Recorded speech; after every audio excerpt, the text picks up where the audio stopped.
Hi students, welcome to my channel. Previously ಒಂದು video upload ಮಾಡಿದ್ದೆ ಇದೇ ಚಾಪ್ಟರ್ 2 ಲೇಬರ್, ಆದರೆ ಅದು ಪಾರ್ಟ್ 1 ವಿಡಿಯೋ. ಈ ವಿಡಿಯೋ ಕಂಟಿನ್ಯೂ ಮಾಡೋದಕ್ಕೂ ಮೊದಲು ನೀವು ಒಂದು ಸರಿ ಆ ವಿಡಿಯೋನ ನೋಡಿಬಿಟ್ಟು ಕಂಪ್ಲೀಟಾಗಿ ಆಮೇಲೆ ಇಲ್ಲಿಗೆ ಬಂದರೆ ನಿಮಗೆ ಇದು ಕಂಪ್ಲೀಟಾಗಿ ಅರ್ಥ ಆಗುತ್ತೆ. ಸೊ ಪಾರ್ಟ್ 1ನಲ್ಲಿ ನಾವೇನೇನು ಮಾಡಿದ್ವಿ, ಡಿವಿಷನ್ ಆಫ್ ಲೇಬರ್ ಬಗ್ಗೆ, ಅಂದರೆ ಲೇಬರ್ನ ಡಿವೈಡ್ ಮಾಡೋದ್ರಿಂದ ಏನೇನಾಗುತ್ತೆ ಅದ್ರ ಬಗ್ಗೆ ಎಲ್ಲ ಕಂಪ್ಲೀಟಾಗಿ ಡಿಸ್ಕಸ್ ಮಾಡಿದ್ವಿ. ಜೊತೆಗೆ ಇನ್ಇಕ್ವಾಲಿಟಿ ಆ್ಯಂಡ್ ಡಿಸ್ಕ್ರಿಮಿನೇಷನ್, ಅಂದರೆ ಕೆಲಸದ ಜಾಗದಲ್ಲಿ ಯಾವ ರೀತಿ ಇನ್ಇಕ್ವಾಲಿಟಿ ಇದೆ ಮತ್ತು ಯಾವ ರೀತಿ ಈಕ್ವಲ್ ಸಂಬಳ ಬರಲ್ಲ ಅದ್ರ ಬಗ್ಗೆ ಎಲ್ಲ ನಾವು ಡಿಸ್ಕಸ್ ಮಾಡಿದ್ವಿ. ಈ ಚಾಪ್ಟರಲ್ಲಿ ನಾವು ಲೇಬರ್ ವಿತ್ ಪೇ ಮತ್ತು ವಿತೌಟ್ ಪೇ ಬಗ್ಗೆ ಎಲ್ಲ ಡಿಸ್ಕಸ್ ಮಾಡೋಣ. ನಿಮಗೆ ಜಸ್ಟ್ ಒಂದು ಸೆಂಟೆನ್ಸ್ ಬಂದು ಹೋಗಿತ್ತು, ಲೇಬರ್ ವಿತ್ ಪೇ ಅಂದ್ರೇನು ವಿತೌಟ್ ಪೇ ಅಂದ್ರೇನು, ಆದರೆ ಈ ವಿಡಿಯೋದಲ್ಲಿ ಕಂಪ್ಲೀಟಾಗಿ ಸಪ್ರೇಟ್ ಟಾಪಿಕ್ನೇ ಅದಕ್ಕೆ ಕೊಟ್ಟಿದ್ದಾರೆ. ಸೊ ಅದ್ರ ಬಗ್ಗೆ ನಾವು ನೋಡೋಣ. So with pay and without pay labour without pay. So ಏನು ಲೇಬರ್ ವಿತೌಟ್ ಪೇ ಅಂದರೆ, ಇಫ್ ವರ್ಕ್ ಈಸ್ ಡನ್, ನೋಡಿ ಇದಕ್ಕೆ ನಾನು ಸಿಂಪಲಾಗಿ ಹೇಳ್ಬಿಡ್ತೀನಿ, ಲೇಬರ್ ವಿತ್ ಪೇ ಅಂದರೆ ಏನು, ಲೇಬರ್ ವಿತೌಟ್ ಪೇ ಅಂದರೆ ಏನು ಅಂತ ನೀವು ಕನ್ಫ್ಯೂಷನ್ ಮಾಡ್ಕೊಳ್ಳೋದು ಬೇಡ ಅಂತ. ನೋಡಿ ಫಾರ್ ಎಕ್ಸಾಂಪಲ್, ಒಂದು ಎಕ್ಸಾಂಪಲ್ ಕೊಟ್ಟು ಹೇಳ್ತೀನಿ, ಅನಾಲಜಿ. ಈಗ ಮನೆಯಲ್ಲಿ ಯಾರೋ ಹೆಣ್ಮಕ್ಳು ಬೆಳಗ್ಗೆ ಇದ್ದರೆ ಮನೆ ಗುಡಿಸ್ತಾರೆ, ಪಾತ್ರೆ ತೊಳಿತಾರೆ, ಅಡುಗೆ ಮಾಡ್ತಾರೆ, ಇವೆಲ್ಲ ಕೂಡ ಕೆಲಸ ಮಾಡ್ತಾ ಇರ್ತಾರೆ. ಅವ್ರಿಗೆ ಯಾವುದೇ ರೀತಿ ಸ್ಯಾಲ್ರಿ ಬರಲ್ಲ, ಯಾವುದೇ ರೀತಿ ಕಾಂಪನ್ಸೇಷನ್ ಕೂಡ ಅದು ಬರಲ್ಲ. ಮೋಟಿವೇಟಿಂಗ್ ಫ್ಯಾಕ್ಟರ್ಸ್ ಏನೇ ಇರಲಿ, ಅವರು ಫ್ಯಾಮಿಲಿ ಮೇಲೆ ಪ್ರೀತಿಯಿಂದ ಮಾಡ್ತಾ ಇರಲಿ ಅಥವಾ ಮನೆಯಲ್ಲಿ ಅಪ್ಪ ಬೈತಾರೆ ಅಂತ ಮಾಡ್ತಾ ಇರಲಿ, ಏನೇ ಇರಲಿ, ಆದರೆ ಅದಕ್ಕೆ ವಿತೌಟ್ ಪೇ ಲೇಬರ್ ಕೆಲಸ ಮಾಡ್ತಾ ಇದ್ದಾರೆ, ಆದರೆ ಅದಕ್ಕೆ ಪೇಮೆಂಟ್ ಬರ್ತಾ ಇರಲ್ಲ. ಸೊ ಇದೇ ಕೆಲಸನ ಅವರು ಪಕ್ಕದ ಮನೆಯಲ್ಲೋ ಇನ್ನೊಂದು ಮನೆಯಲ್ಲೋ ಮಾಡಿದ್ರು ಅಂದ್ಕೊಳ್ಳಿ, ಇದೇ ಪಾತ್ರೆ ತೊಳೆಯೋದು, ಅಡುಗೆ ಮಾಡೋದು, ಬಟ್ಟೆ ಒಗೆಯೋದು ಮಾಡಿದ್ರೆ ಅಲ್ಲಿ ಅವ್ರಿಗೆ ಸ್ಯಾಲ್ರಿ ಅಂತ ಬರುತ್ತೆ. ಸೊ ಅಲ್ಲಿ ಅವ್ರಿಗೆ ಲೇಬರ್ ವಿತ್ ಪೇ ಬರ್ತಾ ಇದೆ, ಅಂದರೆ ವಿತ್ ಸ್ಯಾಲ್ರಿ ಅವ್ರಿಗೆ ಕೊಡ್ತಾ ಇದ್ದಾರೆ. ಅಂದ್ರೇನು, ಕೆಲಸ ಒಂದೇ, ಇಲ್ಲೋ ಅಡುಗೆನೆ ಅಲ್ಲೋ ಅಡುಗೆನೆ, ಆದರೆ ಇಲ್ಲಿ ಸ್ಯಾಲ್ರಿ ಬರ್ತಾ ಇಲ್ಲ, ಅಲ್ಲಿ ಸ್ಯಾಲ್ರಿ ಬರ್ತಾ ಇದೆ. ಸೊ ಒಂದೇ ಕೆಲಸ ಎರಡೂ ಥರ ಕೂಡ ಡಿಫೈನ್ ಆಗುತ್ತೆ. ಇದು ಇಷ್ಟೇ labour with pay without pay. ಈಗ ಇನ್ ಡೆಪ್ತಾಗಿ ನಾವು ನೋಡೋಣ. Labour without pay, if the work is done without payment either in cash or kind, then it is called as labour without pay. ಈಗ ಏನೋ ಒಂದು ಕೆಲಸ ಮಾಡ್ತೀನಿ ನಾನು, ನನಗೆ ಅದಕ್ಕೆ ಸ್ಯಾಲ್ರಿನೂ ಏನೂ ಕೊಟ್ಟಿಲ್ಲ, ಮತ್ತು ಬೇರೆ ರೀತಿ ಏನು ಒಂದು ಕಾಂಪನ್ಸೇಷನ್ ಆಗಿ ಒಂದು ಮೆಟೀರಿಯಲ್ ಕೊಡೋದು, ಅಕ್ಕಿ ಕೊಡೋದು, ರಾಗಿ ಕೊಡೋದು, ಈ ಥರ ಏನೂ ಮಾಡಿಲ್ಲ ಅಂದರೆ ಅದನ್ನು ನಾವು ಲೇಬರ್ ವಿತೌಟ್ ಪೇ ಅಂತ ಕನ್ಸಿಡರ್ ಮಾಡ್ತೀವಿ. Such works are called labour without compensation, ಇದನ್ನು ಲೇಬರ್ ವಿತೌಟ್ ಕಾಂಪನ್ಸೇಷನ್ ಅಂತ ಕೂಡ ಕರೀತಾರೆ. Often labour becomes an activity without any monetary benefit R material benefit. ನೋಡಿ ನಮ್ಮ ಸೊಸೈಟಿಯಲ್ಲಿ ನಾವು ಒಬ್ಸರ್ವ್ ಮಾಡಲ್ಲ, ಆದರೆ ನಾವು ಮಾಡೋ ಎಷ್ಟೋ ಕೆಲಸಗಳಿಗೆ, ನಮ್ಮ ಸೊಸೈಟಿಯಲ್ಲಿ ನಡೆಯುವಂಥ ಕೆಲಸಗಳಿಗೆ ಎಷ್ಟೊಂದು ಇದರಲ್ಲಿ ನಮಗೆ ಲೇಬರ್ ವಿತೌಟ್ ಪೇನೇ ಆಗ್ತಾ ಇರುತ್ತೆ. ಅಂದರೆ ಯಾವುದೇ ರೀತಿ ಮಾನಿಟರಿ ಆರ್ ಮೆಟೀರಿಯಲ್ ಬೆನಿಫಿಟ್ಸ್ ಸಿಗ್ತಾ ಇರಲ್ಲ. In payless work the worker cannot be compensated for his work. ಈ ರೀತಿ ಲೇಬರ್ ಅಥವಾ ವರ್ಕ್ ವಿತೌಟ್ ಪೇಯಲ್ಲಿ ನಾವು ಯಾವುದೇ ರೀತಿ ಪೇ ಮಾಡೋಕ್ಕೆ ಆಗೋದಿಲ್ಲ, ಕಾಂಪನ್ಸೇಷನ್ ಮಾಡೋದಕ್ಕೆ ಆಗೋದಿಲ್ಲ. This work often happens within the family due to love, by status, out of self motivation or by force. ಈಗ ಯಾವುದೇ ಒಂದು ಕೆಲಸನೇ ಆಗಲಿ, ಏನಕ್ಕೋಸ್ಕರ ಮಾಡ್ತೀವಿ, ಅಂದ್ರೆ ಸ್ಯಾಲ್ರಿನೇ ಅವ್ರು ಕೊಡ್ತಾ ಇಲ್ಲ, ನಮಗೆ ಕೆಲಸ ಮಾಡೋದಕ್ಕೆ ದುಡ್ಡು ಕೊಡ್ತಾ ಇಲ್ಲ ಅಂದರೆ ಏನಕ್ಕೆ ಕೆಲಸ ಮಾಡ್ತೀವಿ, ಈ ಕ್ವಶನ್ ನಿಮಗೆ ಬಂದಿರುತ್ತೆ. ಏನಕ್ಕೆ ಅಂತ ಹೇಳಿದ್ರೆ, ಒಂದು ಫ್ಯಾಮಿಲಿಯಲ್ಲಿ ಏನಾದರೂ ಕೆಲಸ ಮಾಡ್ತೀವಿ, ಇವಾಗ ತಾಯಿ ಬಂದು ಅಡುಗೆ ಮಾಡಿಕೊಡ್ತಾರೆ, ನಿಮಗೆ ಬಟ್ಟೆ ಹೋಗಿ ಕೊಡ್ತಾರೆ, ಏನಕ್ಕೆ ಮಾಡ್ತಾರೆ, ಸ್ಯಾಲ್ರಿ ಬರಲಿ ಅಂತನಾ? ಇಲ್ಲ, ಅಲ್ಲಿ ಲೇಬರ್ ವಿತೌಟ್ ಪೇ ಆಗ್ತಾ ಇದೆ. ಏನಕ್ಕೆ? ನಿಮ್ಮ ಮೇಲಿರೋಂಥ ಪ್ರೀತಿಯಿಂದ. ಇದೇ ಥರ ನಿಮ್ಮ ಫ್ಯಾಮಿಲಿ ಮೇಲಿರೋಂಥ ಪ್ರೀತಿಯಿಂದ ಸುಮಾರಾಗುತ್ತೆ, ಮತ್ತು ಸ್ಟೇಟಸ್ಸಿಂದ ಆಗುತ್ತೆ, ಸೆಲ್ಫ್ ಮೋಟಿವೇಶನಿಂದ ನಾನೇನಾದರೂ ಒಂದು ಮಾಡಬೇಕು, ನಾನೇನಾದರೂ ಜಿಮ್ಮಲ್ಲಿ ಹೋಗಿ ವರ್ಕೌಟ್ ಮಾಡಬೇಕು, ಏನಾದರೂ ಇರ್ಬೋದು, ಅದರಿಂದ ಆಗುತ್ತೆ. ಅಥವಾ ಫೋರ್ಸಿಂದ ಕೂಡ ಆಗುತ್ತೆ, ಅಂದರೆ ಯಾರಾದರೂ ನೀನು ಈ ಕೆಲಸ ಮಾಡು, ನಾನು ನಿನಗೆ ದುಡ್ಡು ಕೊಡೋಲ್ಲ ಅಂತ ಕೂಡ ಹೇಳ್ಬೋದು, ಅದು ಕೂಡ ನಡೆಯುತ್ತೆ. Another example is that of students taking part in the activities of scouts and guides or NCC as part of their schooling. ಇನ್ನೂ ಲೇಬರ್ ವಿತೌಟ್ ಪೇ ಅಂತ ಏನು ಹೇಳುತ್ತವೆ ಅಂದರೆ, ನೋಡಿ ಕೆಲವು ಸ್ಕೂಲ್ಸಲ್ಲಿ, ಆಲ್ಮೋಸ್ಟ್ ಆಲ್ ಸ್ಕೂಲ್ಸಲ್ಲಿ ಜಾಸ್ತಿ ಇರೋಲ್ಲ, ಕಾಲೇಜಸ್ಸಲ್ಲಿ ಮೈನಾಗಿ NCC ಅಥವಾ NSS ಅಂತ ಇರುತ್ತೆ. ಏನು NCC ಅಂದರೆ ಒಂಥರ ಮಿಲಿಟ್ರಿ ಟ್ರೈನಿಂಗ್ ಟೈಪಲ್ಲಿ ಇರುತ್ತೆ. NSS ಅಂದರೆ ಸಮಾಜ ಸೇವೆ ಥರ, ಅಂದರೆ ಕಷ್ಟದಲ್ಲಿರೋರ್ಗೆ ಹೆಲ್ಪ್ ಮಾಡೋದು, ಮಕ್ಕಳಿಗೆ ರೋಡ್ ಕ್ರಾಸ್ ಮಾಡಿಸೋದು, ಅಥವಾ ಪ್ರಾಣಿಗಳಿಗೆ ಏನಾದರೂ ಗಾಯ ಆದರೆ ಅದನ್ನು ಟ್ರೀಟ್ ಮಾಡೋದು, ಅಥವಾ ಜನಗಳಿಗೆ ಫಸ್ಟ್ ಏಡ್ ಮಾಡೋದು, ಈ ಥರ ಎಲ್ಲ ಇರುತ್ತೆ ಅದು NSS ಅಂತ. ಸೊ ಅಲ್ಲಿ ನೀವು ಕೆಲಸ ಮಾಡ್ತಾ ಇದ್ದೀರಾ, ಆದರೆ ನಿಮಗೆ ಅದರಿಂದ ಏನೂ ಮೆಟೀರಿಯಲ್ ಬೆನಿಫಿಟ್ ಸಿಗ್ತಾ ಇಲ್ಲ, ಅಂದರೆ ಅದರಿಂದ ನಿಮಗೇನು ದುಡ್ಡು ಥರ ಏನೂ ಸಿಗ್ತಾ ಇಲ್ಲ. ನೀವೇನಕ್ಕೆ ಮಾಡ್ತಾ ಇದ್ದೀರಾ, ನಿಮ್ಮ ಒಂದು ಅಕಾಡೆಮಿಕ್ಸ್ಗೋಸ್ಕರನೋ ಅಥವಾ ಒಂದು ಜನಕ್ಕೆ ಒಳ್ಳೇದು ಮಾಡಬೇಕು ಅಂತ ಸಮಾಜದ ಮೇಲೆ ಇರೋ ಪ್ರೀತಿಯಿಂದ ನೀವು ಮಾಡ್ತಾ ಇದ್ದೀರಾ. ಸೊ ಅದು labour without pay. Sometimes students are assign to do particular work as part of their course work. ನಾನು ಹೇಳಿದ್ನಲ್ಲ, ಅವ್ರ ಕೋರ್ಸ್ ವರ್ಕ್ ಪ್ರಕಾರ ಕೆಲಸ ಮಾಡಿಸ್ತಾರೆ. During this time the students are paid. ಕೆಲವು ಸರಿ ಏನು ಮಾಡ್ತಾರೆ, ಈ ಥರ ಏನಾದ್ರು ಕೆಲಸ ಮಾಡಿಸಿದಾಗ ಅದಕ್ಕೆ ಪೇಮೆಂಟ್ ಕೂಡ ಇರುತ್ತೆ. NCCಯಲ್ಲಿ ಅದು ಇರುತ್ತೆ, 5 ರೂಪಾಯಿ 10 ರೂಪಾಯಿ ಥರ ಇರುತ್ತೆ, ಅದಕ್ಕೆ ಯಾರೂ ಕೊಡಲ್ಲ, ಯಾರೂ ತೊಗೊಳ್ಳಲ್ಲ, ಆದರೆ ಅದು ಇಷ್ಟು ಅಂತ ಕ್ಯಾಲ್ಕುಲೇಟ್ ಮಾಡ್ತಾ ಇರೋದು. ITI and nursing courses can be considered as examples. ಈಗ ITI ಮತ್ತು ನರ್ಸಿಂಗ್ ಕೋರ್ಸ್ಗಳನ್ನ ಕೂಡ ನಾವು ಎಕ್ಸಾಂಪಲ್ಸ್ ತೊಗೊಳ್ಬೋದು. ನೋಡಿ, ITI ಅಂದರೆ ಒಂದು ಮಿಷಿನ್ಸ್ ಎಲ್ಲ ಆಪ್ರೇಟ್ ಮಾಡೋದು ಕಲಿಯೋದು, ಸಿಸ್ಟಮ್ಸ್ ಆಪ್ರೇಟ್ ಮಾಡೋದು ಕಲಿಯೋದು, ಈ ಥರ.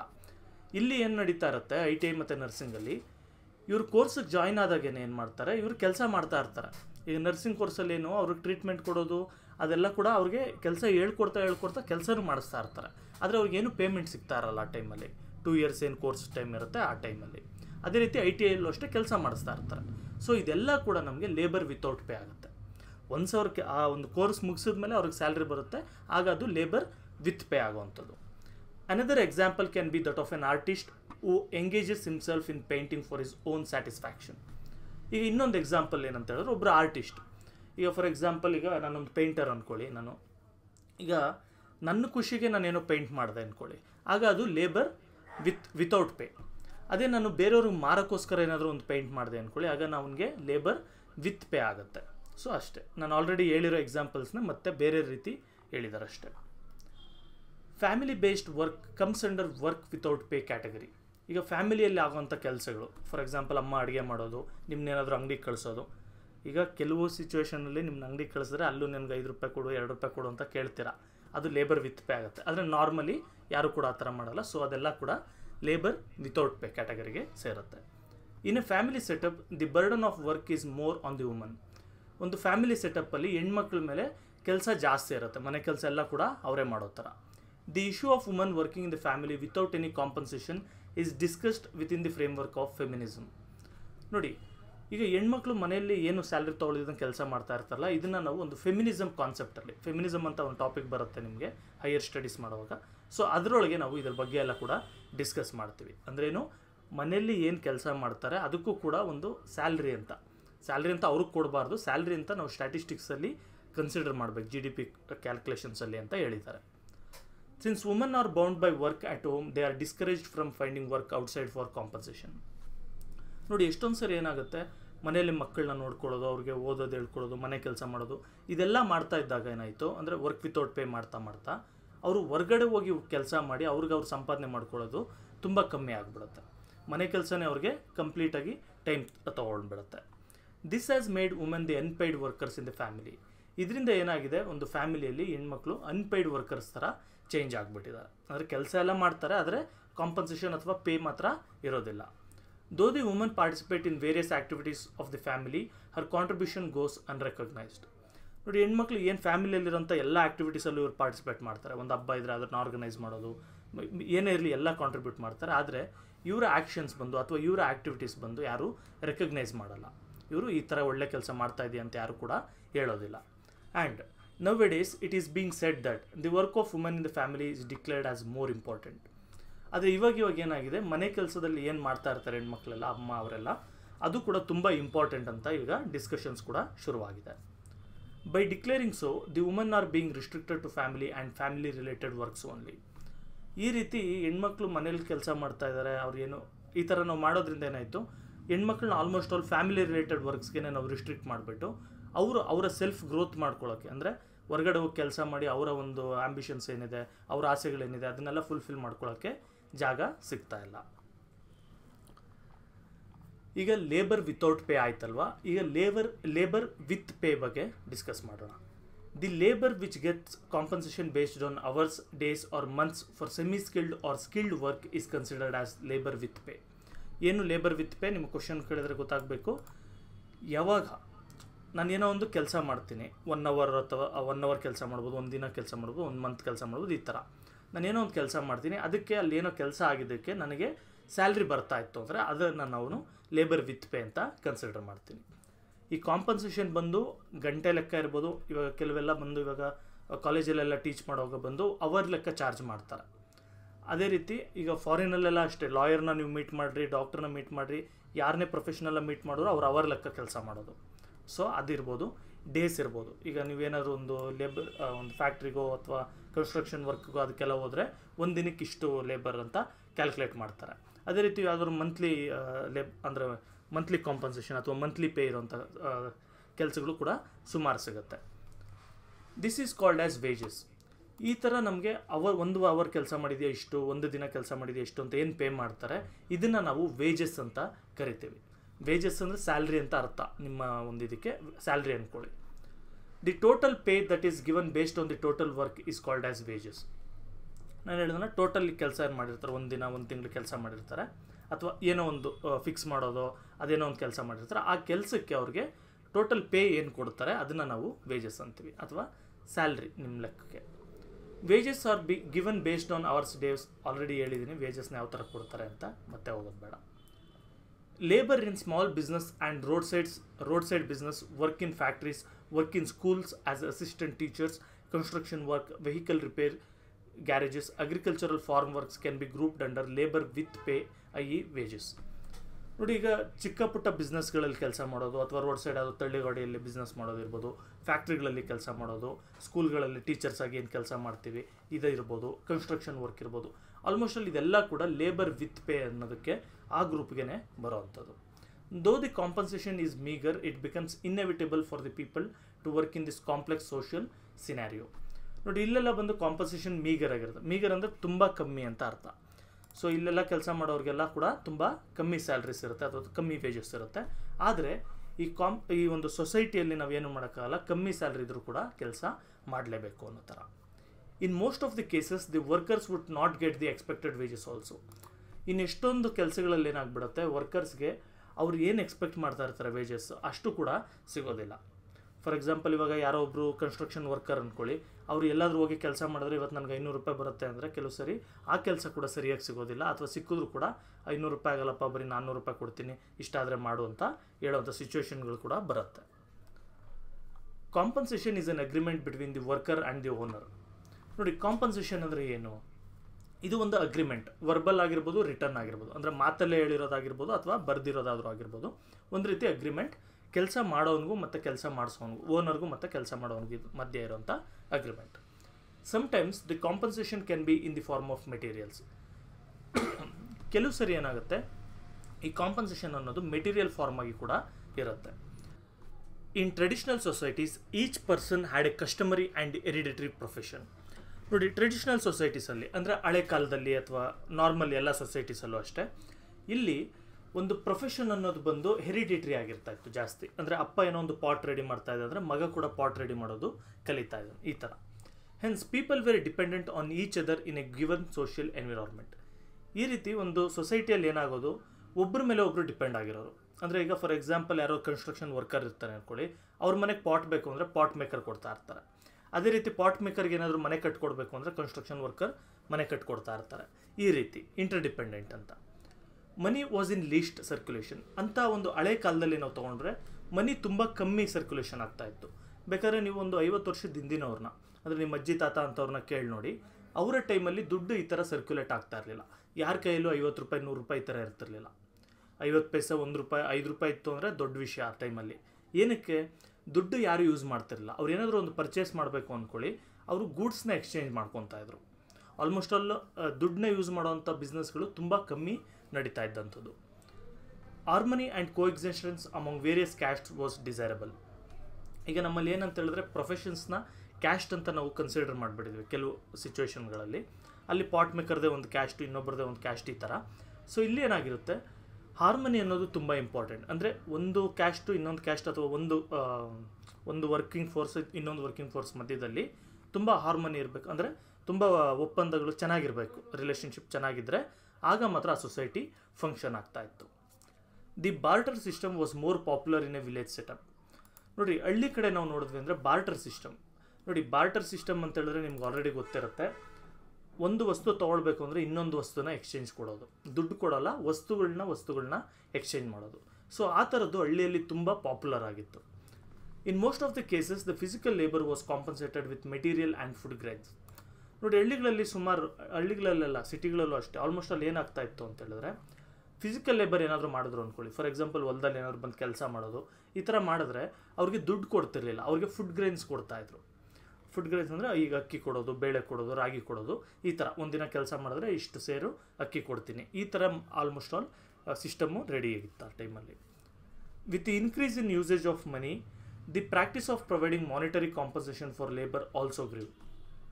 ನೋಡಿ ಆಮೇಲೆ ಬರ್ತಾ ಬರ್ತಾ ಮನಿ ಯೂಸ್ ಮಾಡೋದು ಜಾಸ್ತಿ ಆಗಿ, ಅಂದರೆ ದುಡ್ಡು ಕಾಸು ಯೂಸ್ ಮಾಡೋದೆಲ್ಲ ಜಾಸ್ತಿ ಆಗಿಬಿಟ್ಟೇನಾಯಿತು, ಈ ಒಂದು ಲೇಬರ್ಗೆ ಮಾನಿಟರಿ ಕಾಂಪನ್ಸೇಷನ್ ಕೊಡೋದು ತುಂಬ ಪ್ರಾಕ್ಟೀಸ್ ಬೆಳೀತಾ ಹೋಯಿತು. ಅಂದರೆ ಏನು, ದುಡ್ಡು ಇಸ್ಕೊಂಡು ಮಾನಿಟರಿ ಕಾಂಪನ್ಸೇಷನ್, ಮಾನಿಟರಿ ಅಂದರೆ ದುಡ್ಡು ಅಂತ, ಸೊ ಮಾನಿಟರಿ ಕಾಂಪನ್ಸೇಷನ್ ಅಂದರೆ ದುಡ್ಡು ಇಸ್ಕೊಂಡು ಕೆಲಸ ಮಾಡೋದು ಬೆಳೀತಾ ಹೋಯಿತು. ಇಲ್ಲಿವರೆಗೂ ನಾವು ಲೇಬರ್ ವಿತ್ ಪೇ ಮತ್ತು ಲೇಬರ್ ವಿತೌಟ್ ಪೇ ಬಗ್ಗೆ ಡಿಸ್ಕಸ್ ಮಾಡಿದ್ವಿ. ಈಗ ನಾವು labourers from organised and unorganised sector ಬಗ್ಗೆ ನಾವು ತಿಳ್ಕೊಳ್ಳೋಣ. ಲೇಬರರ್ಸ್ ಅಂದರೆ ನಿಮ್ಗೆ ಆಲ್ರೆಡಿ ಗೊತ್ತು, ಕೆಲಸ ಮಾಡೋವಂಥವ್ರು ಅಂತ. ಆರ್ಗನೈಸ್ಡ್ ಮತ್ತು ಅನ್ಆರ್ಗನೈಸ್ಡ್ ಸೆಕ್ಟರ್ ಅಂದರೆ ಏನು ಅದನ್ನು ನೋಡೋಣ. Coming to labourers from organised sector. The economy is divided as primary, secondary and territory sector. ನೋಡಿ, ಇದು ಅರ್ಥ ಆಗೋದಕ್ಕೂ ಮೊದಲು ನಾನು ಸಿಂಪಲ್ ಎಕ್ಸ್ಪ್ಲನೇಷನ್ ಕೊಟ್ಬಿಡ್ತೀನಿ, ಏನು ಆರ್ಗನೈಸ್ಡ್ ಅಂದರೆ ಏನು, ಅನ್ಆರ್ಗನೈಸ್ಡ್ ಅಂದರೆ ಏನು ಅಂತ. ನೋಡಿ, ಫಾರ್ ಎಕ್ಸಾಂಪಲ್ ಯಾವುದೋ ಒಂದು ಗೌರ್ಮೆಂಟಲ್ಲಿ ಕೆಲಸ ಮಾಡ್ತಾ ಇರ್ತಾರೆ, ಗೌರ್ಮೆಂಟ್ ಕೆಲಸ ಇರುತ್ತೆ, ಅಥವಾ ಯಾವುದಾದ್ರೂ ಒಂದು ದೊಡ್ಡ ಕಾರ್ಪೊರೇಟ್ ಆಫೀಸ್ ಇರುತ್ತೆ, ಅಥವಾ ಇನ್ನೊಂದು ಯಾವುದಾದ್ರು ದೊಡ್ಡ MNC ಕಂಪ್ನಿ ಇರುತ್ತೆ. ಈ ಥರ ಇಲ್ಲಿ ಫಿಕ್ಸ್ಡ್ ಸ್ಯಾಲ್ರಿ ಇರ್ಬೋದು, ಅಥವಾ ESI PF ಕಟ್ ಆಗೋದಿರ್ಬೋದು, ಇನ್ಶೂರೆನ್ಸ್ ಬೆನಿಫಿಟ್ಸ್ ಇರ್ಬೋದು, ಈ ರೀತಿ ಏನಿದೆ ಬೋನಸ್ಗಳಿರ್ಬೋದು, ಇವೆಲ್ಲ ಸಿಗ್ತಾ ಇತ್ತು ಅಂತ ಹೇಳಿದ್ರೆ ಆ ಒಂದು ಸೆಕ್ಟರ್ನ ನಾವು ಆರ್ಗನೈಸ್ಡ್ ಸೆಕ್ಟರ್ ಅಂತ ಕರಿತೀವಿ. ಅದೇ ಅನ್ಆರ್ಗನೈಸ್ಡ್ ಅಂದರೆ ಏನು, ಫಾರ್ ಎಕ್ಸಾಂಪಲ್ ನಾನು ದಾರಿಯಲ್ಲಿ ಯಾವುದೋ ಒಂದು ಗಾಡಿ ಇಟ್ಕೊಂಡು ತರಕಾರಿ ವ್ಯಾಪಾರ ಮಾಡ್ತಾ ಇರ್ತೀನಿ, ಇಲ್ಲ ಒಂದು ಕನ್ಸ್ಟ್ರಕ್ಷನ್ ವರ್ಕರ್ ಆಗಿರ್ತೀನಿ, ಅಥವಾ ಒಂದು ಕಾರ್ಪೆಂಟರ್, ಪಾಟರ್, ಅಥವಾ ಏನೇ ಒಂದು ಟೀಚರ್ ಇರ್ಬೋದು. ಇದೆಲ್ಲ ಕೂಡ ಬಂದು ಅನ್ಆರ್ಗನೈಸ್ಡ್ ಸೆಕ್ಟರ್ ಅವ್ರಿಗೆ ಬರುತ್ತೆ. ಅಂದರೆ ಇವರಿಗೆ ಫಿಕ್ಸ್ಡ್ ಸ್ಯಾಲ್ರಿ ಇರಲ್ಲ, ಅಂದರೆ ಕೆಲಸ ಮಾಡಬೇಕು, ಅದಕ್ಕೆ ತಕ್ಕಾಗಿ ಅವರು ಸ್ಯಾಲ್ರಿ ಮಾತಾಡಿರ್ಕೊಂಡಿರ್ತಾರೆ, ಅದ್ರ ಪ್ರಕಾರ ಅವ್ರಿಗೆ ಸ್ಯಾಲ್ರಿ ಬರುತ್ತೆ. ಈ ಥರ ಅಂದರೆ ESI ಬೆನಿಫಿಟ್ಸ್, PF ಬೆನಿಫಿಟ್ಸ್ ಇರ್ಬೋದು, ಅಥವಾ ಇನ್ಶೂರೆನ್ಸ್ಗಳಿರ್ಬೋದು, ಇವ್ಯಾವೂ ಕೂಡ ಇರೋದಿಲ್ಲ. ಮತ್ತು ಆದಷ್ಟು ಸೆಲ್ಫ್ ರಿಲಯನ್ಸ್ ಆಗಿರ್ತಾರೆ, ಅಂದರೆ ಅಂಗಡಿಯಲ್ಲಿ ನಾನು ಇವಾಗ ಸೇಲ್ ಮಾಡಿದ್ರೇ ಅದರಲ್ಲಿ ಲಾಭ ತಂದ್ರೇ ನಾನು ಜೀವನ ಮಾಡೋಕ್ಕೆ ಹೋಗೋದು. ಈ ಥರ ಇವೆಲ್ಲ ಕೂಡ ಅನ್ಆರ್ಗನೈಸ್ಡ್ ಸೆಕ್ಟರ್ಗೆ ಬರುತ್ತೆ. ಇದು ನನ್ನ ಬೇಸಿಕ್ ಸಿಂಪಲ್ ಎಕ್ಸ್ಪ್ಲನೇಷನ್. ಇದು ಈಗ ಟೆಕ್ಸ್ಟ್ ಬುಕ್ಕಲ್ಲಿ ಇನ್ಡೆಪ್ತ್ ಆಗಿದೆಯಲ್ಲ, ಅದ್ರ ಬಗ್ಗೆ ಕೂಡ ನೋಡ್ತಾ ಹೋಗೋಣ.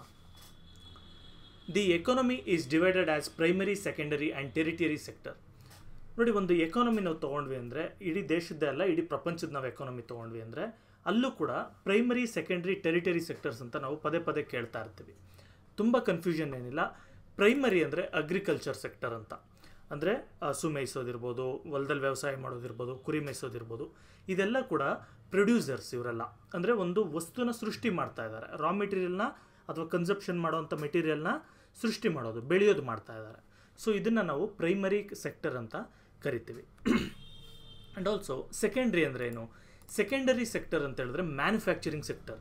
ಅಂದರೆ ಒಂದು ಫ್ಯಾಕ್ಟ್ರಿ ಇರ್ಬೋದು, ಇಲ್ಲಿ ನಾನು ಏನು ಮಾಡ್ತೀನಿ, ರಾ ಮೆಟೀರಿಯಲ್ ತಂದುಬಿಟ್ಟು ಇಲ್ಲಿ ಅದನ್ನು ಪ್ರೊಡಕ್ಷನ್ ಮಾಡ್ತೀನಿ ಒಂದು ಯೂಸಬಲ್ ಮೆಟೀರಿಯಲ್ ಆಗಿ.